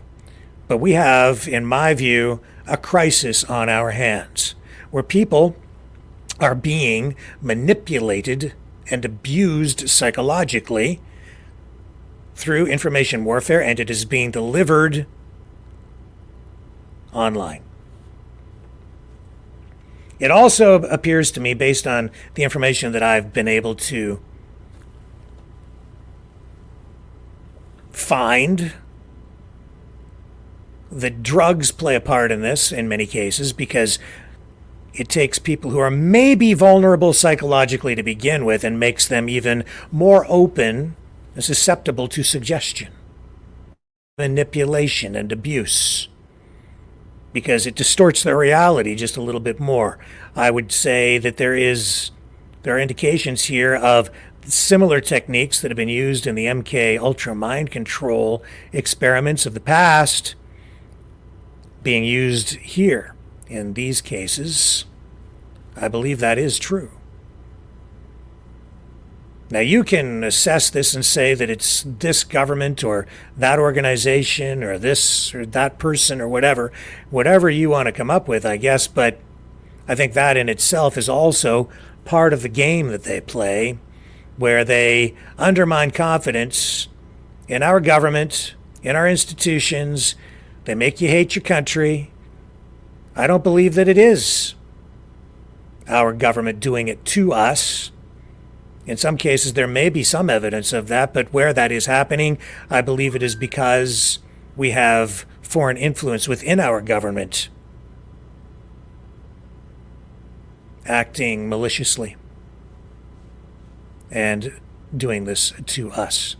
Certainly during the pandemic, there was every reason to believe that our government was overreaching.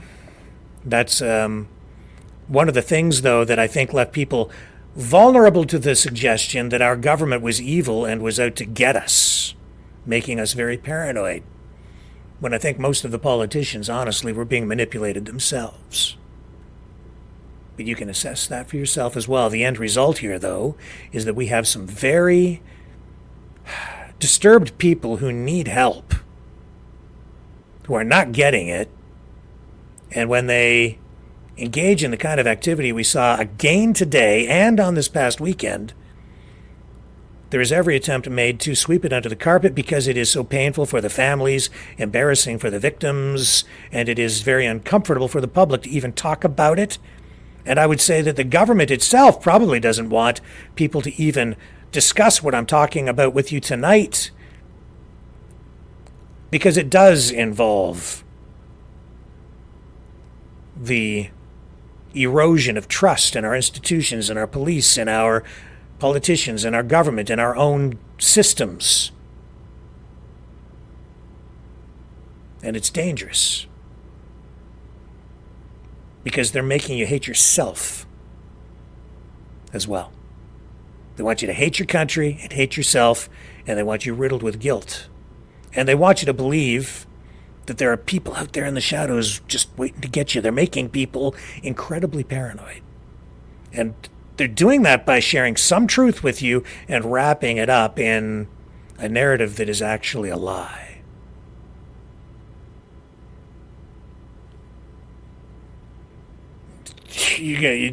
I can hear people hating me already. They're saying, you don't know what you're talking about. That's because I'm blowing up your world. And people don't like it when you confront them with truth that makes them uncomfortable. And even the information that we share here sometimes feeds into it. It's the strangest, most dangerous thing I've ever seen. And we have a problem that nobody really wants to talk about, with people committing suicide and sometimes harming others or coming close to it, like the young man who went to that amusement park, and I believe it was Colorado. Tortured he was psychologically, and he went into that washroom armed, wearing a bulletproof body armor, heavily armed, went into a washroom, and then wrote on the wall, I believe in blood, "I am not a killer," after taking, and then took his own life, but didn't harm anyone at the amusement park. That was another incident. And if you look at the pattern, the information that he was subjecting himself to, very similar. Now, I don't know what happened out in Alberta exactly over the past weekend, but the whole community of Red Deer is talking about this, and police are releasing no information whatsoever, other than to say at some point we've had from officials say that there was an incident at Red Deer Polytechnic. It happened over the weekend. Young man, I believe a man, according to the information we have, set himself on fire. Another self-immolation in front of the college. I've asked authorities for information on this of any kind, and they have just not responded. College not talking about it, college officials, police, only saying that there was an incident. Beyond that, they will not release anything to media.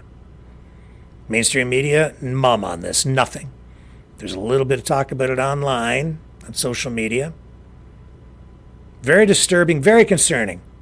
This is something we need to talk about because it's a mental health issue. More than that, I believe we are under attack. Now, I don't know if this incident in Red Deer is associated with the information war that we're involved with right now or not. I do know from the information we've been able to get from the street and from witnesses that the person in question was a student at the college. It is exam week. Some people have speculated that it could just be stress from exam time, but I doubt it. This is very extreme. I don't know of cases, and I've never heard of anyone setting themselves on fire because they were stressed out over exams. I've heard of people killing themselves over something like that psychologically, and exams, but to set themselves on fire, this is something that is a trend, and it is being done generally because people are making a political statement of some kind after being subjected to online propaganda, indoctrination, radicalization. Now, where does that come from? Martyrdom, victimhood, radical Islamic ideology. That's the playbook.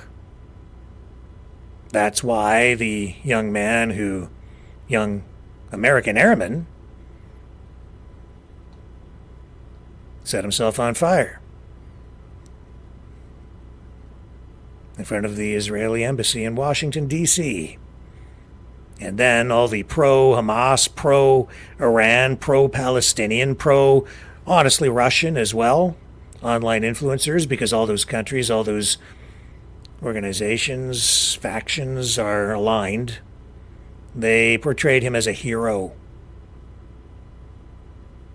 And there was a lot of concern that we might get copycats, that we would get copycat suicides. Well, here we are. And we now have two that are very public. While they're trying to sweep the one under the carpet, we have another one today. Outside the Donald Trump trial in Manhattan. This is the guy who did it. Now, I'm not going to say the name of the other guy because they politicized that. They portrayed him as a hero of Palestine. And I say that he was a victim of propaganda. He was a victim of radicalization. He was a victim of the very people who say that they're the ones who care about him. I don't think they care about him at all. They've exploited him. They abused him. They used him for political purposes afterward. They martyred him. Maybe they, and we know that that's part of their ideology, right? And there was an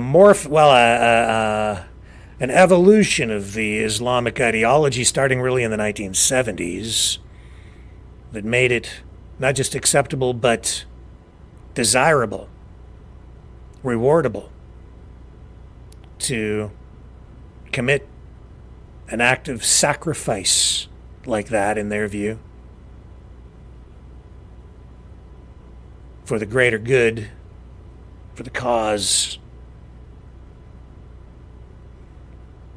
I don't share that view. I view it as a perversion, a waste of human life.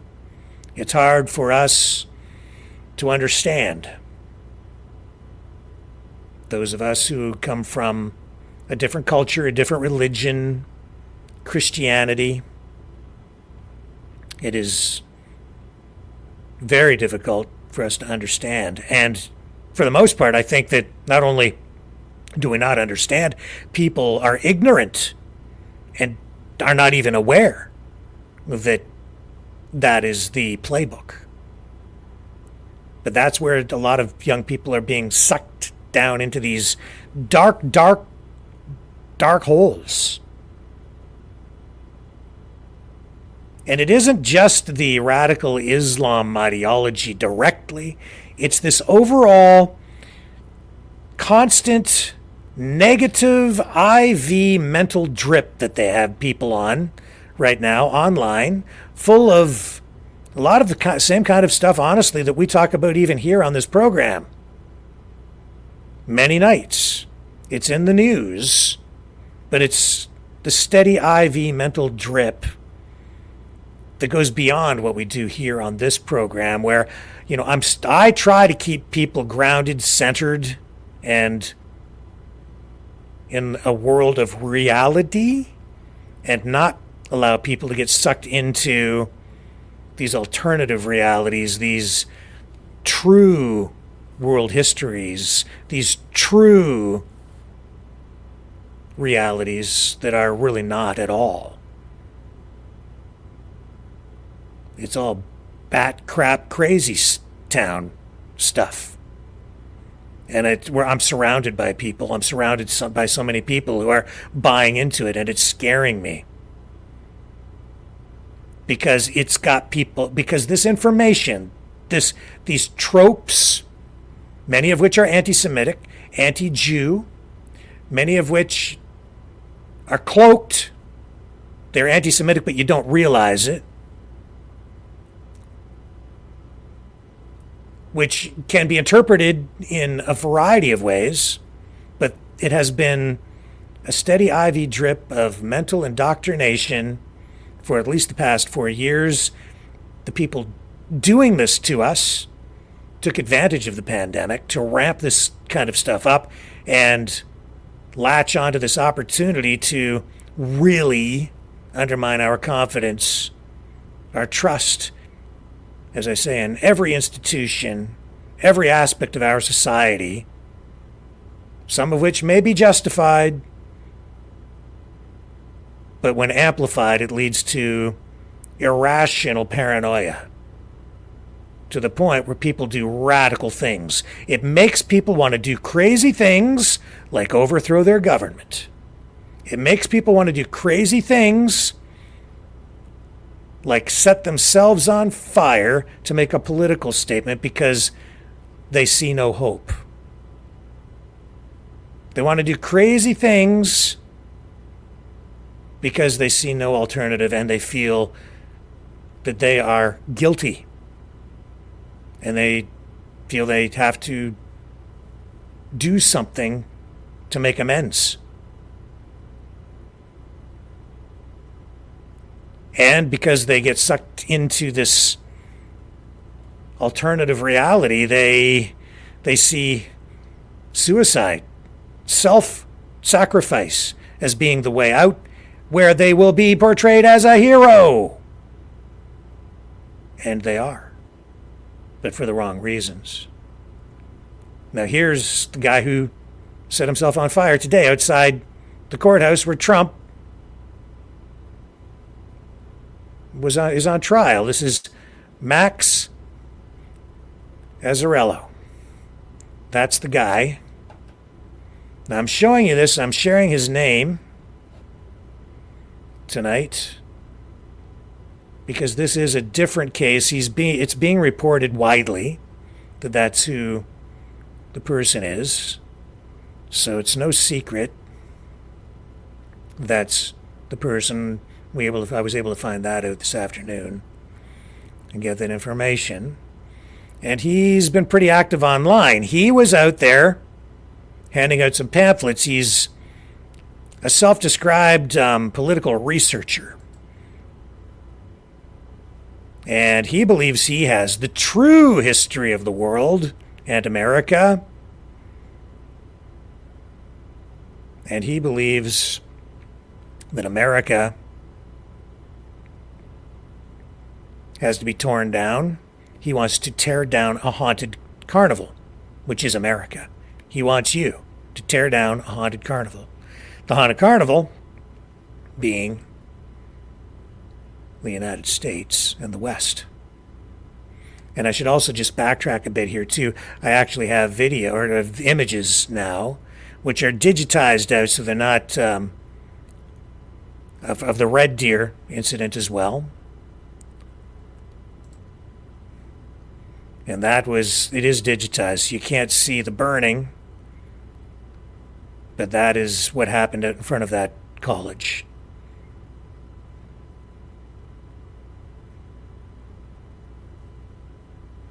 And I'm not sure if the person who provided those images to us wants us to give credit, but thank you. And when I speak to you over the next 24 hours, if it's okay, I will give you credit for it tomorrow night by name. You may want to be anonymous, I'm not sure. So we have those pictures. You can see a closer up shot and a wider shot, the fire, and you can see that there's a person there. That area was after the fire, after emergency crews showed up. It was all blocked off, was blocked off for days as the investigation was conducted. Evidence collected from the scene. Police, though, saying very little, nothing about it really. But back to Max Azzarello. From Florida, went up to the courthouse. His family didn't even know he had gone up there. And what was he doing? He was handing out these pamphlets. The True History of the World, Haunted Carnival Edition. And then, as you see on the front cover, is a quote, a famous quote, a lot of people make reference to it, from CIA Director Bill Casey in 1981. We'll know Our disinformation, it says here, this is the quote, we'll know our disinformation campaign is complete when everything the American people believe in is false. It's labeled as an Occupy Returns booklet. It says our only goal, abolish our criminal government and replace it with one that serves all. I keep hearing that goal from a lot of people. And I hear that from people who are consuming exactly that kind of information on a daily basis. Not to say that everything that we're reading is wrong. Not to say that we can believe everything the mainstream media tells us. We can't. But we have to maintain our perspective. If we're not able to do that, if we're not able to discern what is truth, what is exaggeration, and what is outright lies, we're going to have more people who end up where Mr. Azzarello is today. Set himself on fire, he did. Tortured in the mind, he was. Still is. He will not survive if he's not already dead.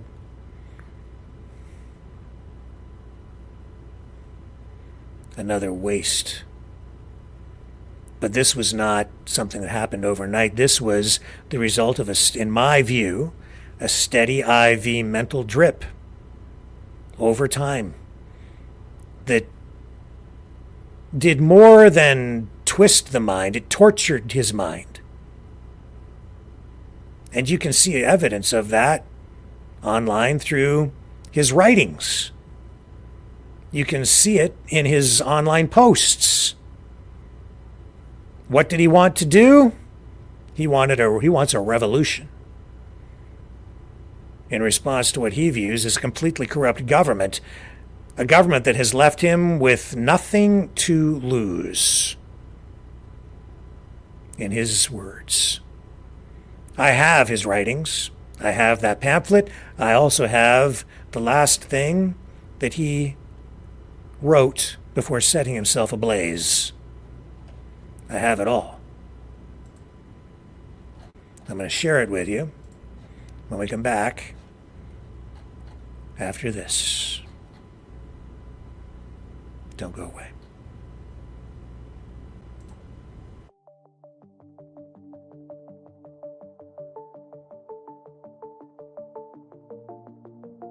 Greetings, brave Mavericks.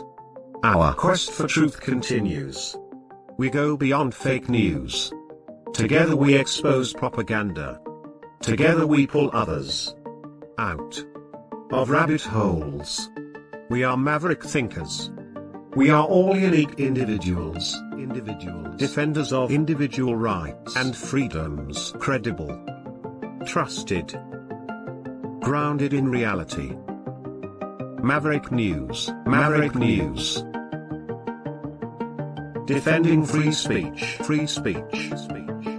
Donate at freedomreporters.com. Do it now. Tomorrow may be too late. Maverick News. The world is watching.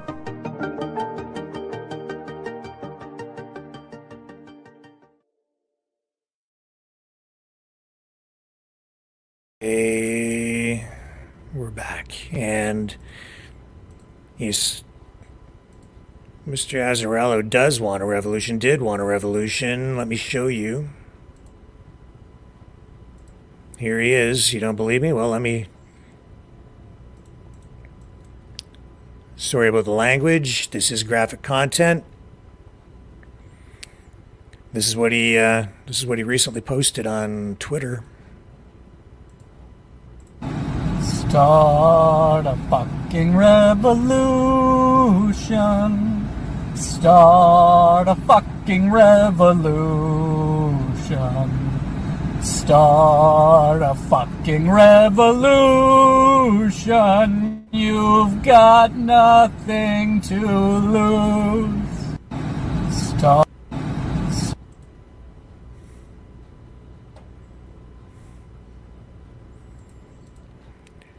Why would he be singing that? Well, he's with the Occupy Returns movement. Not exactly clear what the returns portion of it is, but obviously part of the Occupy movement. You know, Occupy Wall Street. Some of the people involved in that, not all of them, but a lot of them, some of them, you know, pretty radical on the left. Wraps around to the right. A lot of them supporting Palestine, Hamas. They're over there. A lot of them communists, anarchists, far left socialists, fascists, extremists. These labels, I don't even like them. I'm not even sure that these labels apply these days because you have so much overlap, blending of ideas. And those ideas, a lot of them right now, come from, as I say, this steady drip of paranoia, which will destroy you. Because it's all about fear. They keep ramping up the fear, scaring the crap out of people. What was that pamphlet he was handing out? Let's find out about that. First of all, shall we? The True History of the World Haunted Carnival Edition. I have it. You want to read it? Let's find out what he's been trying to sell people. He threw these up in the air, these pamphlets, and scattered them all over the place before setting himself on fire. And this is what is in them. The True History of the World, Haunted Carnival Edition. I read this cover to you already. This is an Occupy Returns booklet. Our only goal, abolish our criminal government and replace it with one that serves all. Who else wants to replace the criminal government? Who else keeps saying that all the politicians are criminals? Are they? Some of them have done criminal things. But how far do you want to take it? How far are you going to go? How far do you go before you lose your mind? What's this guy talking about? Here we go. First page 1. Our story starts with fascism. It says here's the government of con artists and thieves. Don't take my word for it. Here are Hitler's own words. He says the size of a lie is a definite factor in causing it to be believed, because the vast masses of a nation are more easily deceived than they are consciously and intentionally bad. They would never credit others with the possibility of such great impudence as the complete reversal of facts. Adolf Hitler, 1923. He goes on and says it's a totalitarian lie, and fascist leaders knew it. They used propaganda to shout lies so loudly over and over again that the masses believe them. They are your enemy, in quotations, which is why you must give us all the power, the fascist lies. He goes on in quotation marks, look how rotten and violent your neighbors have become. We need a strong dictator to make things right, says the power-hungry fascist. Those are the words of Hitler, according to this pamphlet. And then it's back to the writings of Mr. Azzarello. The enemy of a fascist state isn't just the most oppressed groups, it's the entire public. They are sold the lies that democracy must be overruled, that they must embrace the fascists' violence and total control for their own good. The leaders steal the public's lives and livelihoods, their meaning and purpose, as they shout lies in all directions. A fascist state then is a totalitarian cult. They flip morality on its head, control the flow of information, and to tell the public they have no choice but to submit to their charismatic leaders who are bleeding them dry. There were many con artists and thieves who quite liked fascism because it made them ungodly rich. They were the industrialists who profited off the war machines, the media empires who used propaganda for theft, and, as the quote on the cover suggests, the Central Intelligence Agency. Yeah, it always comes down to the CIA, doesn't it? CIA is to blame for everything. And this is where I keep saying, It's like the go-to thing now. That's always the answer for the people who are just trying to scare the crap out of you. There's no real investigation going on in any of these people who keep spinning these things up and sharing this with us. It's always the CIA. The CIA is to blame for everything. Every time my computer glitches, it's the CIA. Okay, just saying. World War II and the Holocaust showed the world just how horrific fascism was, yeah? Slaughtering its own people in death camps. You know, I get it. So he goes on, talks a lot about the Holocaust. He talks about Hitler. He talks about fascism. And of course, what's he going to do? He's going to tell you that America is being run by a bunch of Nazis, I expect. After the war, America flourished. The American dream was in full swing as millions joined the middle class, and it seemed like a good deal for many. Work hard and you will have a house and a car, prosperity, security, and comfort. But with it came a message of existential fear, a favorite tool of fascists. In 1947, the public was introduced to the doomsday clock. There is a day, the people were told, that this prosperity could evaporate, that we will be annihilated by nuclear war and societal collapse. Tick-tock went the doomsday clock. And then in the 1960s, the U.S. government faced its biggest threat in modern history. As dissent grew among the public, the atrocities of the Vietnam War were on full display, yeah, and millions questioned why we were sending our young men to kill and die in jungles on the other side of the world, yep. The civil rights movement clamored for radical change as blacks and other minorities were excluded from the promise of the American dream. The hippie movement brought a rejection of modern American thought as leaders and musicians preached pacifism, activism, and revolution. Some would say that that was actually when, and these are people who maybe are radical on the other side, but you know, they would say that it was the hippie movement that really brought communism more into line with mainstream society and was a cause of some disruption, but that's neither here nor there, I suppose.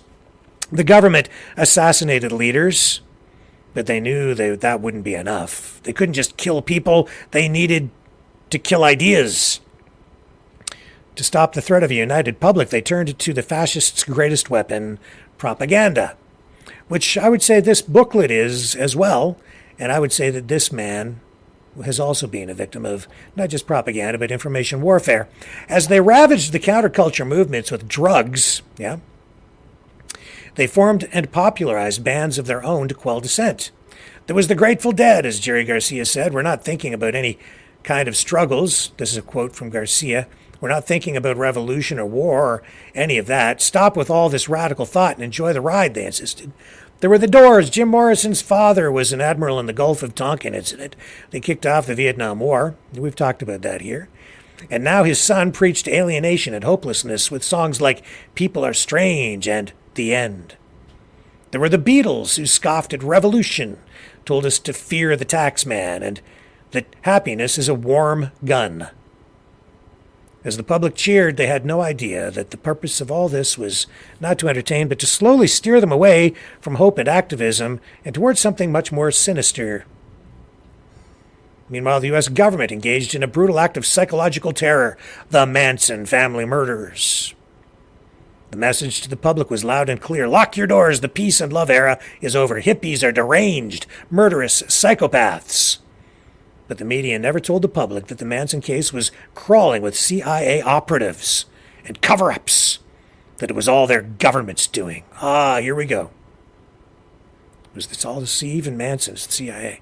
Hollywood shared the same message in the film Easy Rider. The hopeless, rotten hippies had become morally bankrupt, the film declared. The era of the counterculture was over. Unfortunately for the public, we believed them. The movements died because the government said they did. And the long era of hopelessness began. When it comes to media designed not just to entertain, but to poison our culture and lead us astray, it doesn't mean that every writer, producer, and stagehand was in on it, so it's tough to ascribe individual blame. Unless, like Stanley Kubrick, they admit it. In 1964, the acclaimed director made Dr. Strangelove, or How I Learned to Stop Worrying and Love the Bomb, a riotous comedy about nuclear annihilation in the Cold War. Why did Kubrick make it? He told us right there so we would learn to stop worrying and love the bomb. Yeah, this guy doesn't have the intellectual capacity to interpret this correctly to protect himself against the negative implications of where this is all going. In 1971, Kubrick made A Clockwork Orange, a film of gruesome ultraviolence filled with laughs and cheer. If you're flooded with ultraviolet media, you will become a better person. The film lied as we stared at the screen. That wasn't really the message. That's a perversion. As the years went on, the fascist conditioning only grew. Gone were the calls for revolution. Now the public was gleefully singing along to Highway to Hell. Punk and death metal preached doom, apathy, and hopeless nihilism. Gangster rap celebrated violence, hedonism, and excess. MTV sold a younger generation apathy, irony, and image. From cartoons to video games, action movies to horror.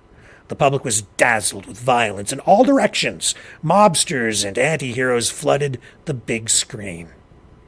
And with it all, a surge in apocalyptic fiction. Zombies and dystopian hell worlds have become so prevalent that millions fantasize about an apocalypse to free them from the toil and drudgery of being a cog in the capitalist machine. And therein lies the key and the common thread that runs through everything that I keep seeing. It's all anti-capitalist / anti-American. That's where this stuff always goes. Like frogs in water coming to a boil, the public didn't notice the rotten truth behind the illusion of freedom. There's that word. What does it mean to you? What is freedom? And here he is telling you that it's an illusion in America. You have no freedom. It's a fake country. Undermine the faith in everything. Everything you've been told is a lie. He's sitting here telling you that the fascists are the ones who want to turn everything upside down, and yet his whole world is being turned upside down. But I'm not so sure that it's America doing it. Might be somebody who comes from another country. Did you see what's behind the curtain yet? Things escalated widely in 1988 when former CIA Director George H.W. Bush became president. Now the secret fascists, the ones hiding in the shadows, had the keys to the kingdom, and we haven't had a fair presidential election since. In the decades since, the angry partisanship between Democrats and Republicans was all a fascist charade. Divide the public against itself while they all ramped up militarism and privatized industry and gutted social safety nets. Bush, Clinton, Obama, Trump, Biden. These are the characters playing pretend, just like professional wrestlers. Well, you got Arnold, you got Jesse Ventura, you got your Donald Trump. Meanwhile, poison fascists messaging flooded all of media. Daytime talk shows tell us how rotten and morally decayed we've become. Yeah? And you're buying into it right here, pal. Local news and shows like Cops tell us criminals are looking around every corner. Reality TV sells us hedonism, excess, and interpersonal strife. Shows like Ancient Aliens misguided us with nonsense conspiracies, intentionally dumbing down the public, so we don't realize that financial criminals are steering the ship. See, there's a lot of truth in what he's cluing in on, zeroing in on here, and then it comes back to this anti-capitalist idea. Financial criminals, you see, capitalism. And then we got the internet, it says, with its revolutionary promises of free and open communication. Like the American dream before it, it seemed like a good deal. But our secret fascists held all the power, and this became their greatest tool to achieve the CIA's disinformation campaign. They used the internet to create post-truth America. Through a steady monopolization of social media, they segmented the public into partisan bubbles. They addicted us to binge watching and to doom scrolling. Yeah, man, and you're sucked right down into it, obviously, while they used influencers, algorithms, and troll farms to make sure we saw the same messages over and over again. We are hopeless, we are angry, we are divided, we are rotten, and we are doomed. You see? He's cluing right in on this stuff, and it's happening to him. Well, he's screaming about it in this pamphlet. They used memes to reduce our discourse so we would all repeat what they had given us. All we could do with this unprecedented new technology was mock the other tribes, embrace apathy, parrot nonsense conspiracy theories, and have a cathartic laugh at how awful our circumstances had become. This is fine, we said, as the world burned around us. There was one theft tool that our fascist elites have embraced more than any other, the Ponzi scheme. In a Ponzi scheme, con artists use smoke and mirrors to pretend that a fake investment is a real one. It's been a favorite out of the Ivy League schools in Silicon Valley. This network of criminals built so many Ponzi schemes that they threw us into recessions. It's the up and downs of the economy, but anyway. The dot-com bubble, all by design. They promised investors these new websites would take off, but they just pocketed the money instead, those greedy capitalists. The Great Recession, all planned, the product of the Ponzi factories our billionaires had built, fueled by things like offshore drilling, the victims we'll never see, and fake fantastical science breakthroughs like Jeffrey Epstein's program for evolutionary dynamics at Harvard and Elizabeth Holmes' Theranos at Stanford. And then they built a Ponzi scheme orders of magnitude larger than any before it. It's called cryptocurrency, and it is our first planetary decentralized multi-trillion-dollar Ponzi scheme. It was created largely out of Stanford, Harvard, and Silicon Valley and has the full backing of the U.S. government and many of its allies. The promise of a secure blockchain is a fiction. They built technology that allows them to secretly funnel stolen cash out of the crypto exchanges through their own companies and into their own pockets. More than half of Fortune 100 companies got in on the theft when they offered NFTs or were using the blockchain for logistics or anything else. It was a ruse every time. In truth, those companies were funneling billions in stolen cash out of crypto exchanges. When the Ponzi scheme goes insolvent, as all Ponzi's must, it will take many of our largest companies with it. It will shatter the world economy on a scale nobody has ever seen. Cryptocurrency is quite literally an economic doomsday device built by many of our richest and most powerful people. I'm not saying that's not true. I don't know. Cryptocurrency is a whole new thing. But we'll see. Anyway, it goes on and says, and now for our doomsday clock, to our doomsday device, from highway to hell to canned water called liquid death, we reveal the rotten truth of it all. We are in a totalitarian doomsday cult. And our doomsday clock is about to strike midnight. After spinning us in circles and dazzling us with lies for so long, our own government is about to hit us with an apocalyptic fascist coup nearly a century in the making. This is our great reset, our new world order. Yank the rug out from under the American dream, pull the plug on the internet, and throw us all into a violent state of emergency for the rest of our lives so history's worst criminals can hold total control indefinitely. But when the public learns that they are victims of the worst con in all of human history, we get to defeat fascism forever. Last page. When our entire life is a lie, the truth is our fascist leaders' kryptonite. A small movement armed with these truth-colored glasses will become a big one. So laugh defiantly and spread the news. The emperor has no clothes. If you share this story, you will bend history. And if you do it quickly, we can stave off the apocalypse. For footnotes, much more information, see a proof. He has his website there. The biggest lie they told us is that we are powerless, he says. So that's what he was handing out.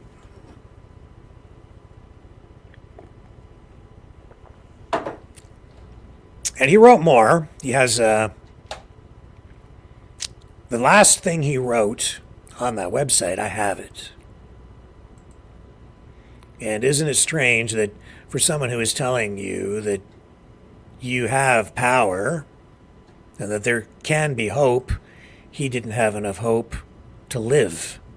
So he set himself on fire. because he's been subjected to so much through this constant IV mental drip of propaganda and, I would say, information warfare, that his whole mind is twisted. You are not of right mind if you set yourself on fire. And this is the stuff that's in his head. This is the stuff he took with him to wherever it is that he is now. He took it from Florida to Manhattan and tried to share it with the world by setting himself ablaze. And I guess we are doing just that here tonight, aren't we? But I do it not because I would suggest to you that you need to take all of this directly to heart, this information. I think that the real message here is this is the kind of stuff that we're all being subjected to on a regular basis. And while there may be some basis, in fact, for some of it, we need to stay grounded. We absolutely must keep a firm hold on reality. Keep a grip. He wasn't able to. Here's what he wrote. Downloaded it before they could take it down. I have set myself on fire outside the Trump trial. My name is Max Azzarello, and I am an investigative researcher who has set himself on fire outside of the Trump trial in Manhattan. This extreme act of protest is to draw attention to an urgent and important discovery. We are victims of a totalitarian con, and our own government, along with many of their allies, is about to hit us with an apocalyptic fascist world coup. These claims sound like fantastical conspiracy theory, but they are not. They are proof of conspiracy. If you investigate this mountain of research, you will prove them too. If you learn a great deal about Ponzi schemes, you will discover that our life is a lie. If you follow this story and the links below, you will discover the rotten truth of post-truth America. You will learn the scariest and stupidest story in world history, and you will realize that we are all in a desperate state of emergency that requires your action. To my friends and family, witnesses, and first responders, I deeply apologize for inflicting this pain upon you, but I assure you it is a drop in the bucket compared to what our government intends to inflict. Because these words are true, this is an act of revolution. Last March, he says, a billionaire named Peter Thiel started a bank run on Silicon Valley Bank. I knew enough about Thiel that I found this incredibly suspicious. My hunch was that this was intentional, though I couldn't fathom why. I began investigating online and quickly found cryptocurrency's fingerprints all over it. The bank run occurred just days after Silvergate Bank, which catered almost exclusively to crypto companies, collapsed. Meanwhile, several crypto cheerleaders were all over financial media, warning of a regional banking crisis, and nobody in media was addressing the clear crypto connections. It was also because of the way they were lending money to, honestly, folks, it was because they were lending money to companies that were engaged in activities that were not financially sound, and they were abandoning their fiduciary responsibilities in favor of cultural engineering responsibilities or objectives that were not profitable and highly risky investments anyway. So he's not entirely correct here. I dug deep into the financials of Thiel's venture capital firm, Founders Fund, and eventually uncovered the following, all proven many times over. Cryptocurrency is our first planetary multi-trillion-dollar Ponzi scheme. It was expressly created for this purpose by a laundry list of rich and powerful people out of Stanford, Silicon Valley, and Harvard, Facebook. The March 2023 bank failures were all intentional. The banks were used to move our outstolen Ponzi money. This signals that they're no longer dumping cash in to keep the cryptocurrency Ponzi afloat, and that it will soon go insolvent, as all Ponzis must. When the Ponzi scheme goes insolvent, it will take down half the stock market with it. The perpetrators used their major companies to pipe into the blockchain so that they could funnel money out from the crypto exchanges. This includes Google, Tesla, Apple, PayPal, Facebook, Disney, Walmart, Target, InBev, Zoom, and countless others. It is a Ponzi scheme so large that it created global inflation. Well, not really. It was all the money printing that's still ongoing. Another story. You have to look at... Anyway. He says, which is why the price of Bitcoin has been a remarkable leading indicator for inflation rates. Victims who bought crypto don't realize their money has already been stolen, so the money gets double counted by the victims and the criminals who stole it. As it turns out, our elites are awash in Ponzi schemes.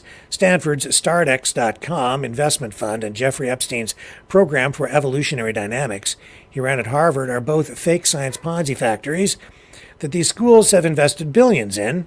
They are filled with fraudulent companies that use smoke and mirrors to promise miraculous new technology but always collapse when the perpetrators only get richer.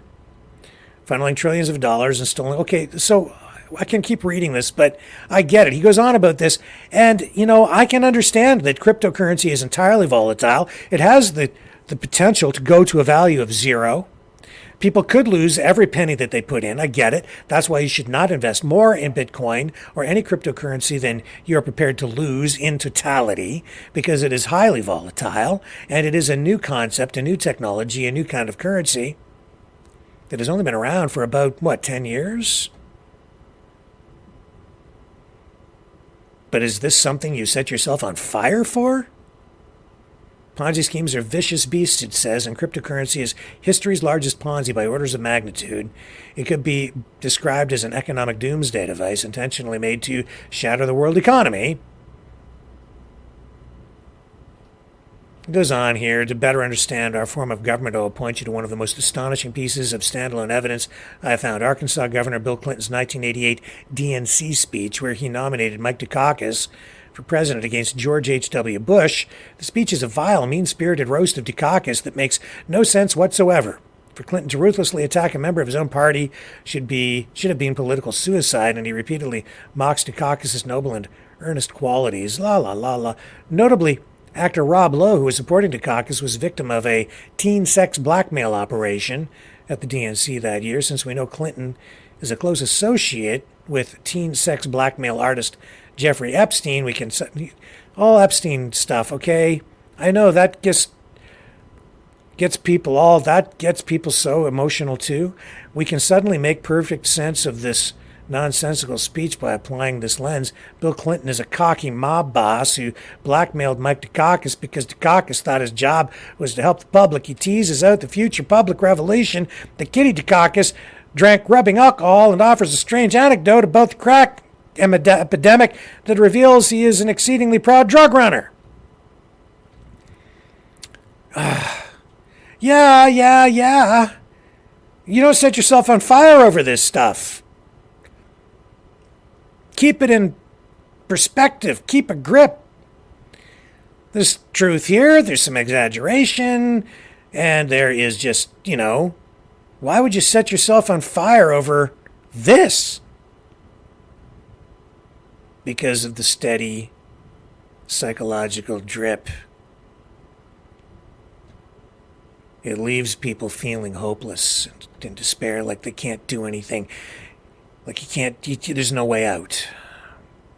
One of the key findings of this research, he says, is that Harvard University is one of the largest organized crime fronts in history, which is how they churn out billionaires. It's a major hub of this sprawling criminal network.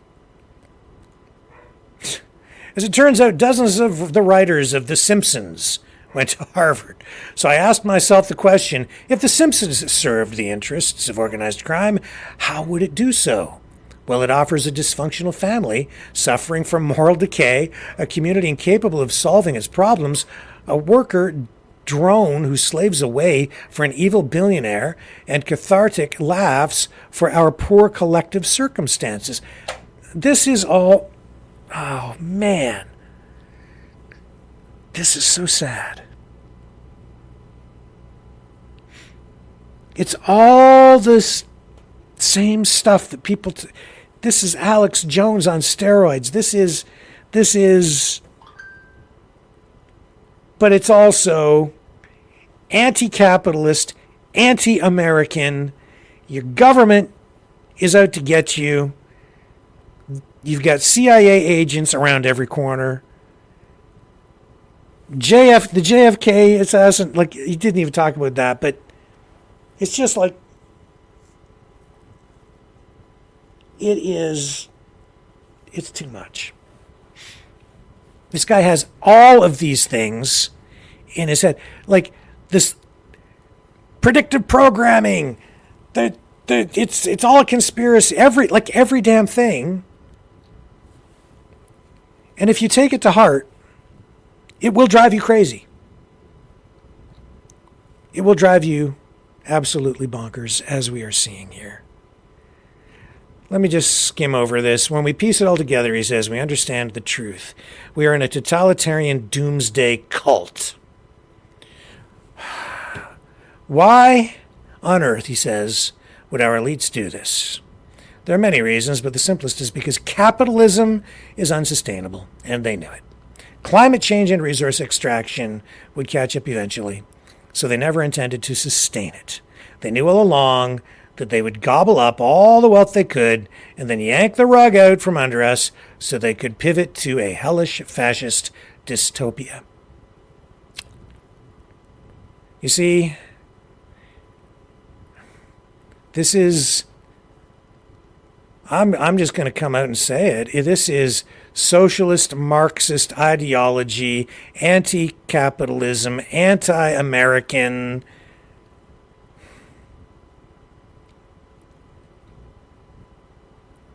It is conspiratorial. It is sick. It's twisted. Because while there is some truth in some of this stuff, a lot of it is paranoia. It is focusing on negative things, on crimes, on murders, on every negative thing, high-profile negative thing that has ever happened in America or happened anything in the world that has happened related to America, even in other countries and places like even Vietnam. You focus on all the negative stuff and you turn it all around and you internalize it so that people lose absolute faith in their government and even in themselves. This is a constant drip psychologically to make you hate your country and, even worse, hate yourself. Anti-colonialism, anti-Americanism, anti-West, anti-free market, anti-you. Why did the Beatles, it says here, tell us to fear the tax man, to scoff at revolution, chase nonsense conspiracy theories, and that happiness is a warm gun? So we would believe it. And then he goes on about these pop culture references again, which we've told you about. And he says here, this is obviously very bad news, but the biggest lie we've been told is that we are powerless. We've got one way out of hell world, and that's for the public to realize that we've been conned completely so we can build a united movement. United. Collectivism. Socialism, communism, and fascism.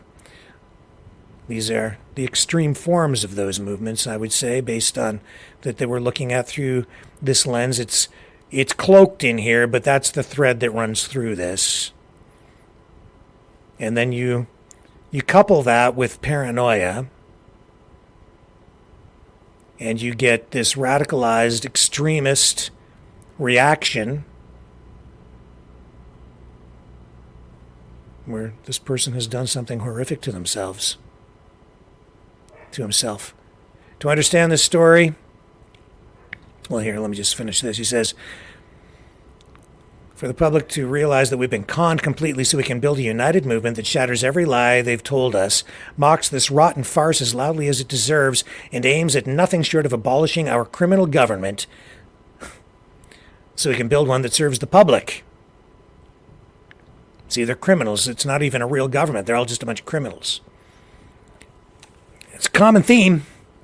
Keeps coming back to that. See, it's one thing to, honestly, folks, see problems in the government and to want to fix them, as I've talked about here. It's something else at this point, in my opinion, to view it in such radical terms that you think that every politician, every one of them, is a criminal that needs to be arrested and held accountable in that way. Some of them may have done criminal things, and there are procedures in place for us to pursue in order to deal with that. But as you can see, that kind of thinking, if you can't see that this guy is absorbing this same kind of information that we're absorbing, and I'm seeing other people taking in as well, he's talking the way a lot of other people are talking as well. This is why I am very concerned, because I keep seeing this over and over again in these stories where people are killing themselves or hurting others or trying to hurt others or trying to hurt themselves, engaging in self-harm, engaging in acts of even suicide. It's the same stuff over and over and over again. For more, okay, so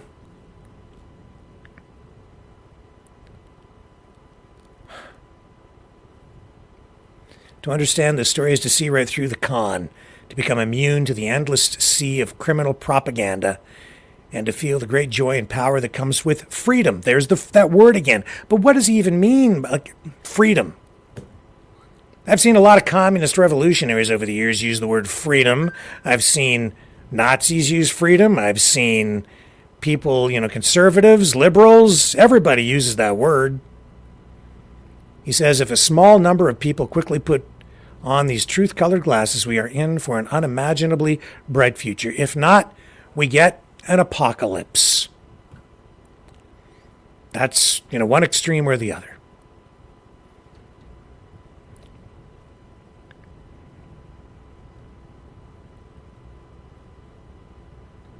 And then he says he has a federal lawsuit. He says, here's a federal lawsuit I filed against dozens of perpetrators of the cryptocurrency Ponzi, not for litigation, but just to preserve the information and attach my name to it. I was terrified and hadn't slept in days, and it shows. But it served its purpose of keeping myself alive long enough to keep learning and telling this story. He says, I no longer have my original research files from the crypto rabbit hole. If you want to see them, you'll have to get my laptop back from the government. Ask them how they got it. It's a very fun story. I hope you know how powerful you are. I wish you a hell of a lot more than luck. And then he signs it, Max Azzarello.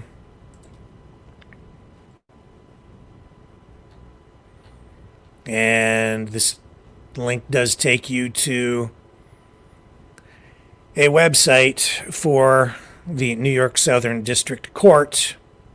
You have to log in, though, and it does not give you access to the legal documents that he says he has filed in this case. This was the scene outside the courthouse today.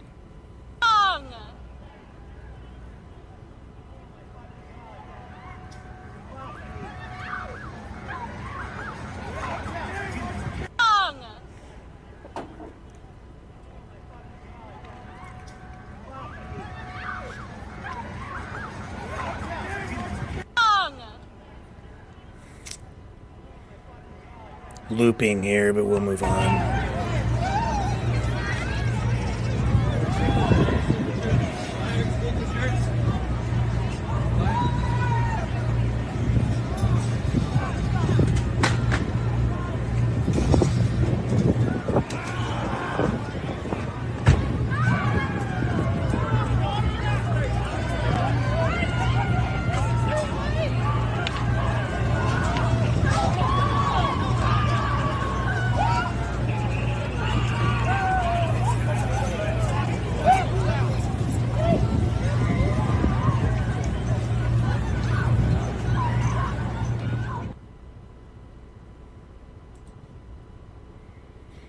I'm not saying that these political ideologies, these old political ideas of capitalism, fascism, Marxism, communism, socialism, they're not directly to blame for what's happened here. What I'm saying is there is a theme, a common thread that runs through all of the information that these people involved in these kinds of self-harm incidents are being subjected to. I'm not just saying it, there's evidence of it. You can read it.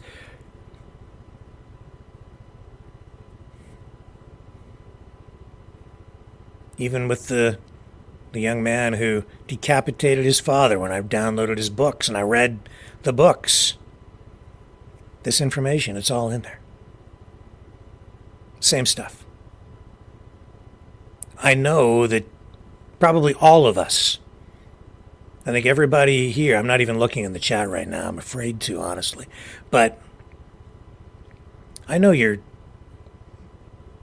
watching this stuff. See, during the pandemic, media lost the trust of the public. They did lie. So, of course, now you can't believe anything they say. People think two-dimensionally, though. They think in terms of black and white. So if you can't trust the mainstream media, those guys over there must be telling you the truth.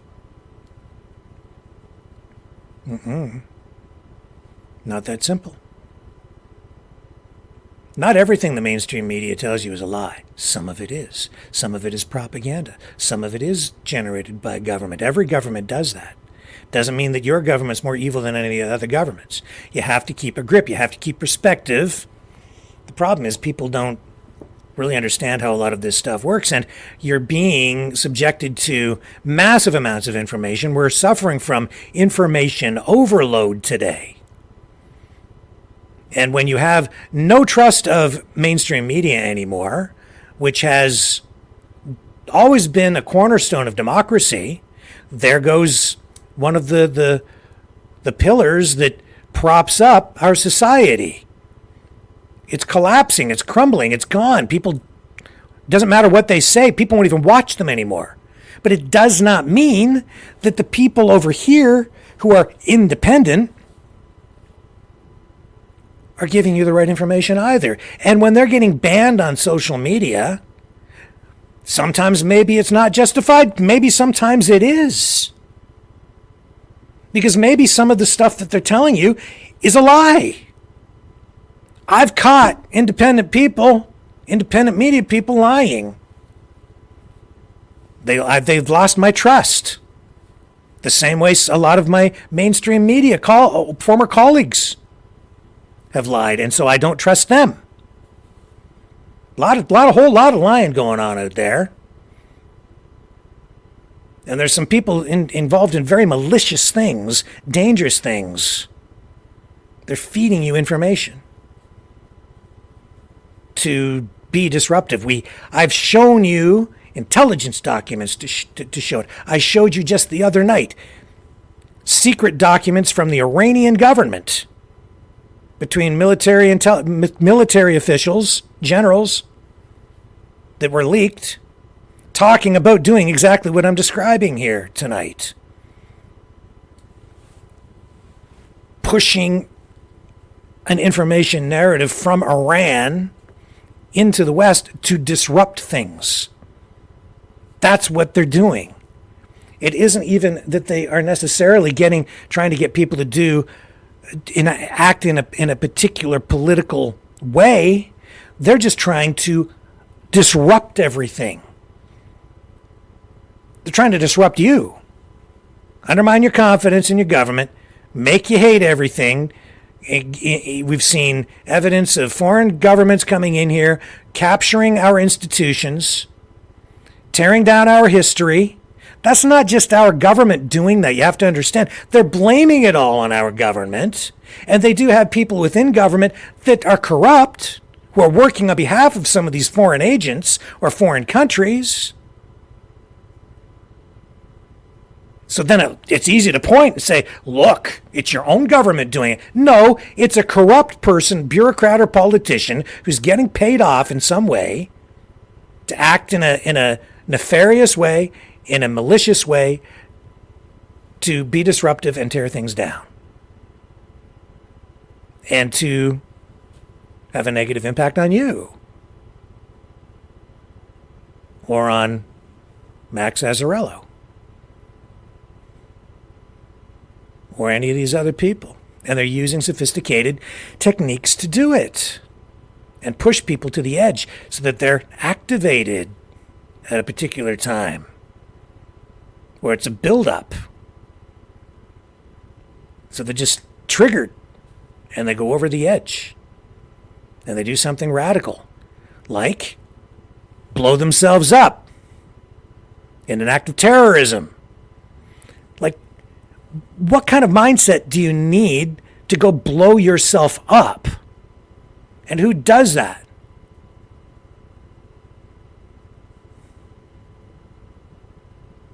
Who goes and shoots up a mall? Who blows up a mall? Who hijacks an airplane?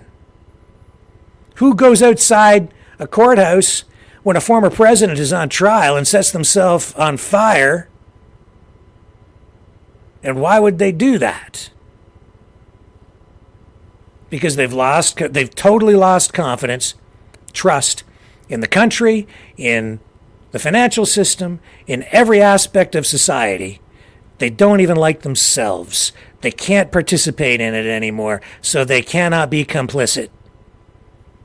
Because in their minds, it's so terrible that there's no other choice. They have to engage in some crazy act to hurt others or hurt themselves or both. And by doing that, they set themselves up for a martyrdom. Now, in this particular case, he wasn't able to pull it off in a way where he's getting a lot of attention focused on him in a way that delivers a clear message, but he's obviously part of the Occupy movement, which is anti-capitalist, definitely from the left, the progressive left. But in this case, I would say he's gone off the left end, the deep left end, to the point where he's gone mental. He's gone deranged. Lost all sense of reality. I have seen it here. I have. And it leaves people depressed, hopeless. That's why when people call up and they're upset about things, I take it seriously. Here. I worry about you guys. I worry about myself because I get pulled down into these rabbit holes. And once you're down there, it is very difficult to get out. I know that. But there is reality and then there is distortion. I beg you, take what I'm saying and think about it hard because you're being bombarded with this stuff day in, day out. And I get phone calls from people who are upset, depressed, and yes, suicidal.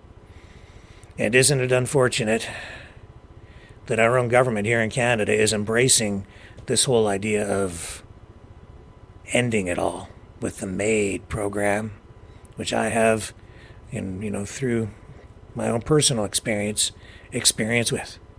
It's horrific.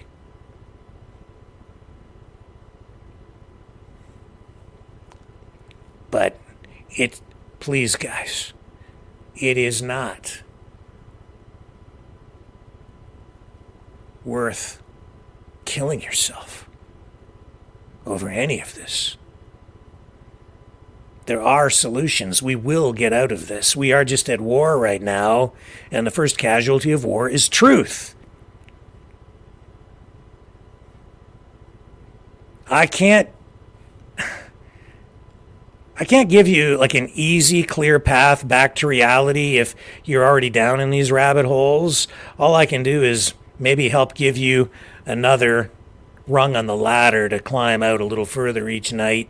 And if you're upset about something, I'm not a counselor, I'm not a therapist. That's not what this show is about. That's not what this place is about. That's not what I'm about. But if you need help and you can't find help, I can try to help you get help. And and as I've said before, if you are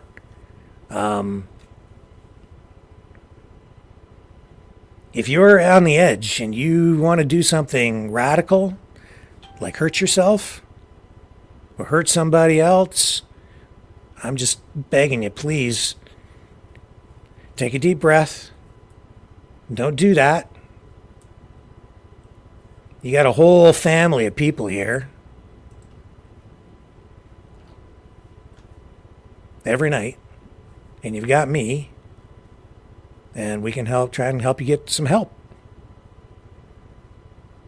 Because these politicians, these bureaucrats, all this stuff, it's not worth it. And all these people out there screaming to do radical things, they're not worth it either, man. They're really not. They've got other motives. You think that those are the people that are going to lead you to some sort of a solution? I haven't heard one of them yet offer any kind of a real solution, any of these people calling for anything radical. Don't do it. Don't follow that. It's just going to get you into trouble and make things worse. Guaranteed. It's not where you're going to go. That's not where to go. You do not want to end up like Mr. Azzarello, who I have incredible pity and sympathy for. These guys who have done these things, whether it's him or the guy who set himself on fire outside that Israeli embassy, they died in horrific ways. I can't imagine, honestly, a more painful way to die. But their suffering began long before they lit the match.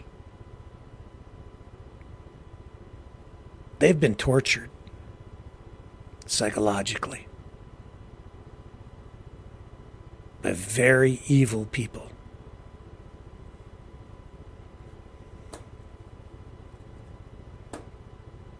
I try not to feed it. I try not to feed into it. I'm worried about it. We deal with it here. All this kind of information.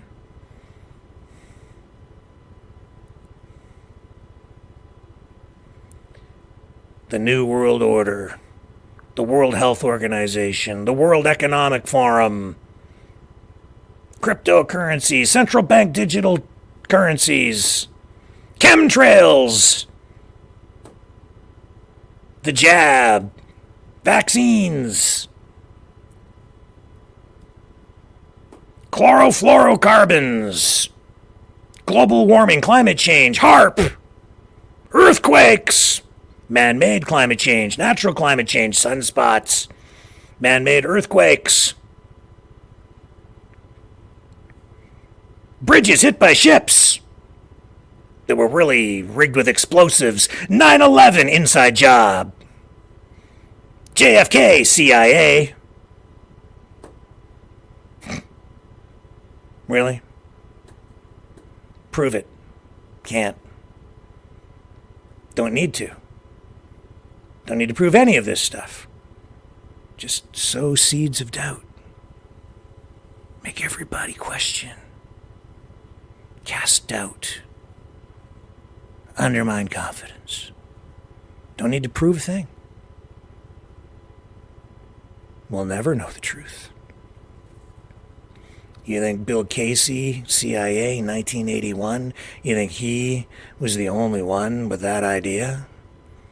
Every lettered agency from every country, every secret agent, every secret service agency out there, every government is involved in one way or another in trying to undermine what's going on in other countries that are adversarial. And even countries that are friendly are doing it to each other too.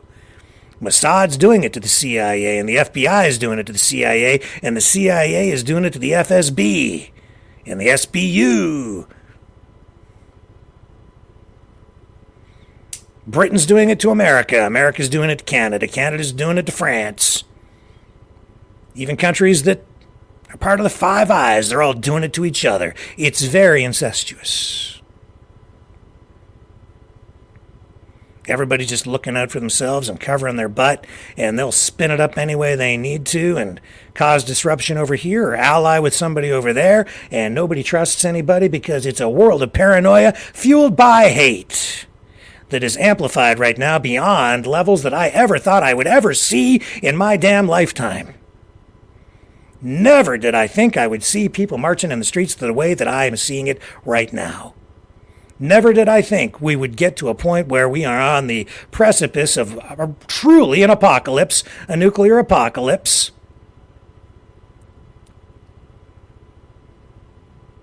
Because it is insane. That is insane. Those are the insane people. So that we have the great George Galloway saying, let's give the bomb to Iran. Let's give the bomb to Iran. The great George Galloway, who can't take anything from anybody because he's so damn smart. What a freaking idiot that guy is.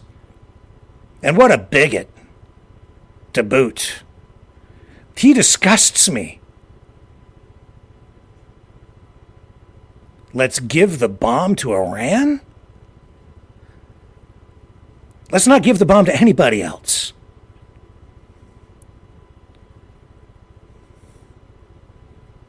And yet people voted for him. The great Judge Galloway. Go to hell. Really. Screw you, Judge Galloway. You goof. I got a list.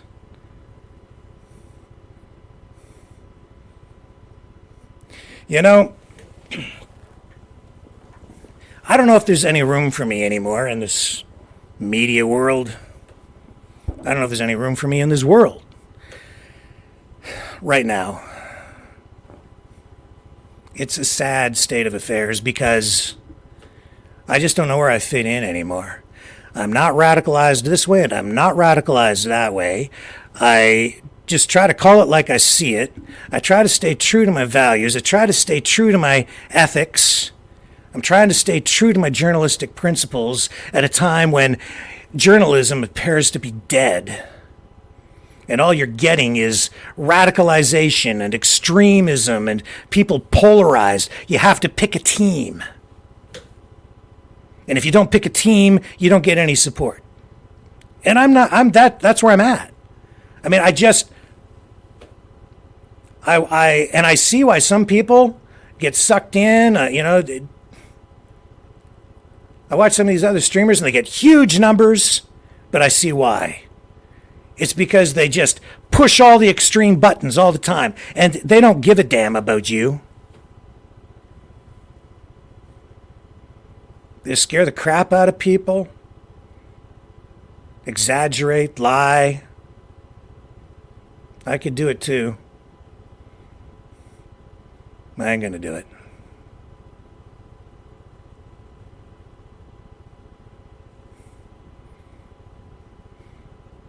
It's not me.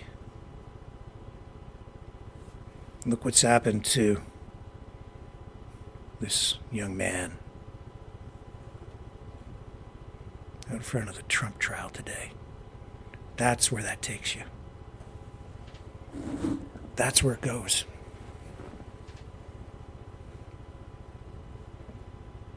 You want to be there? I don't want to be there, and I don't want to contribute to that. Not me.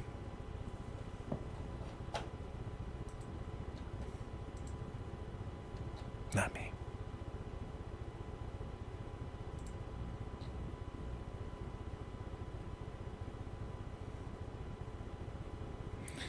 I hope you understand what I'm trying to share with you here tonight.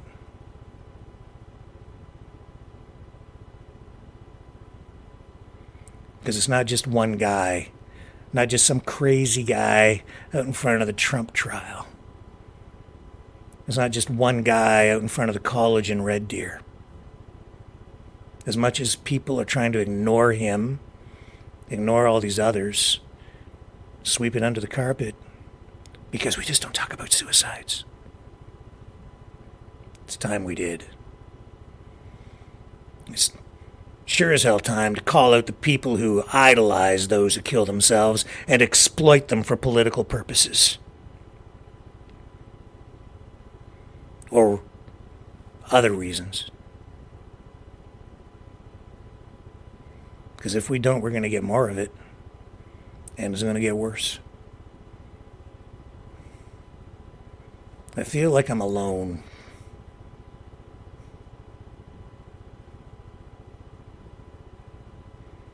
And I know I'm going to get attacked for this. People are going to bash me. People are going to come after me. Isn't it weird? I care about people. I don't want people to kill themselves. And I'm trying to show people why this has happened. Not based on just my opinions, but on intelligence documents, memorandums from governments, empirical evidence, and people telling you exactly what they're doing. And I know as a result of this tonight, I'm going to get attacked. This channel's going to get attacked. People don't like it when I talk about this stuff. It's very weird.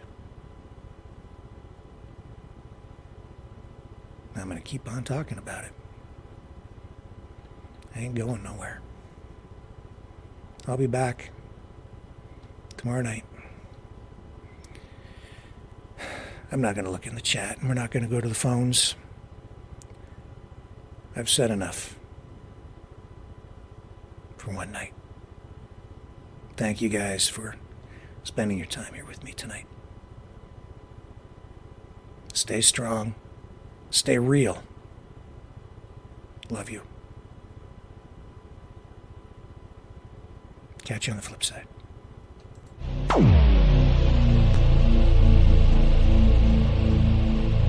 This has been a Maverick Multimedia production.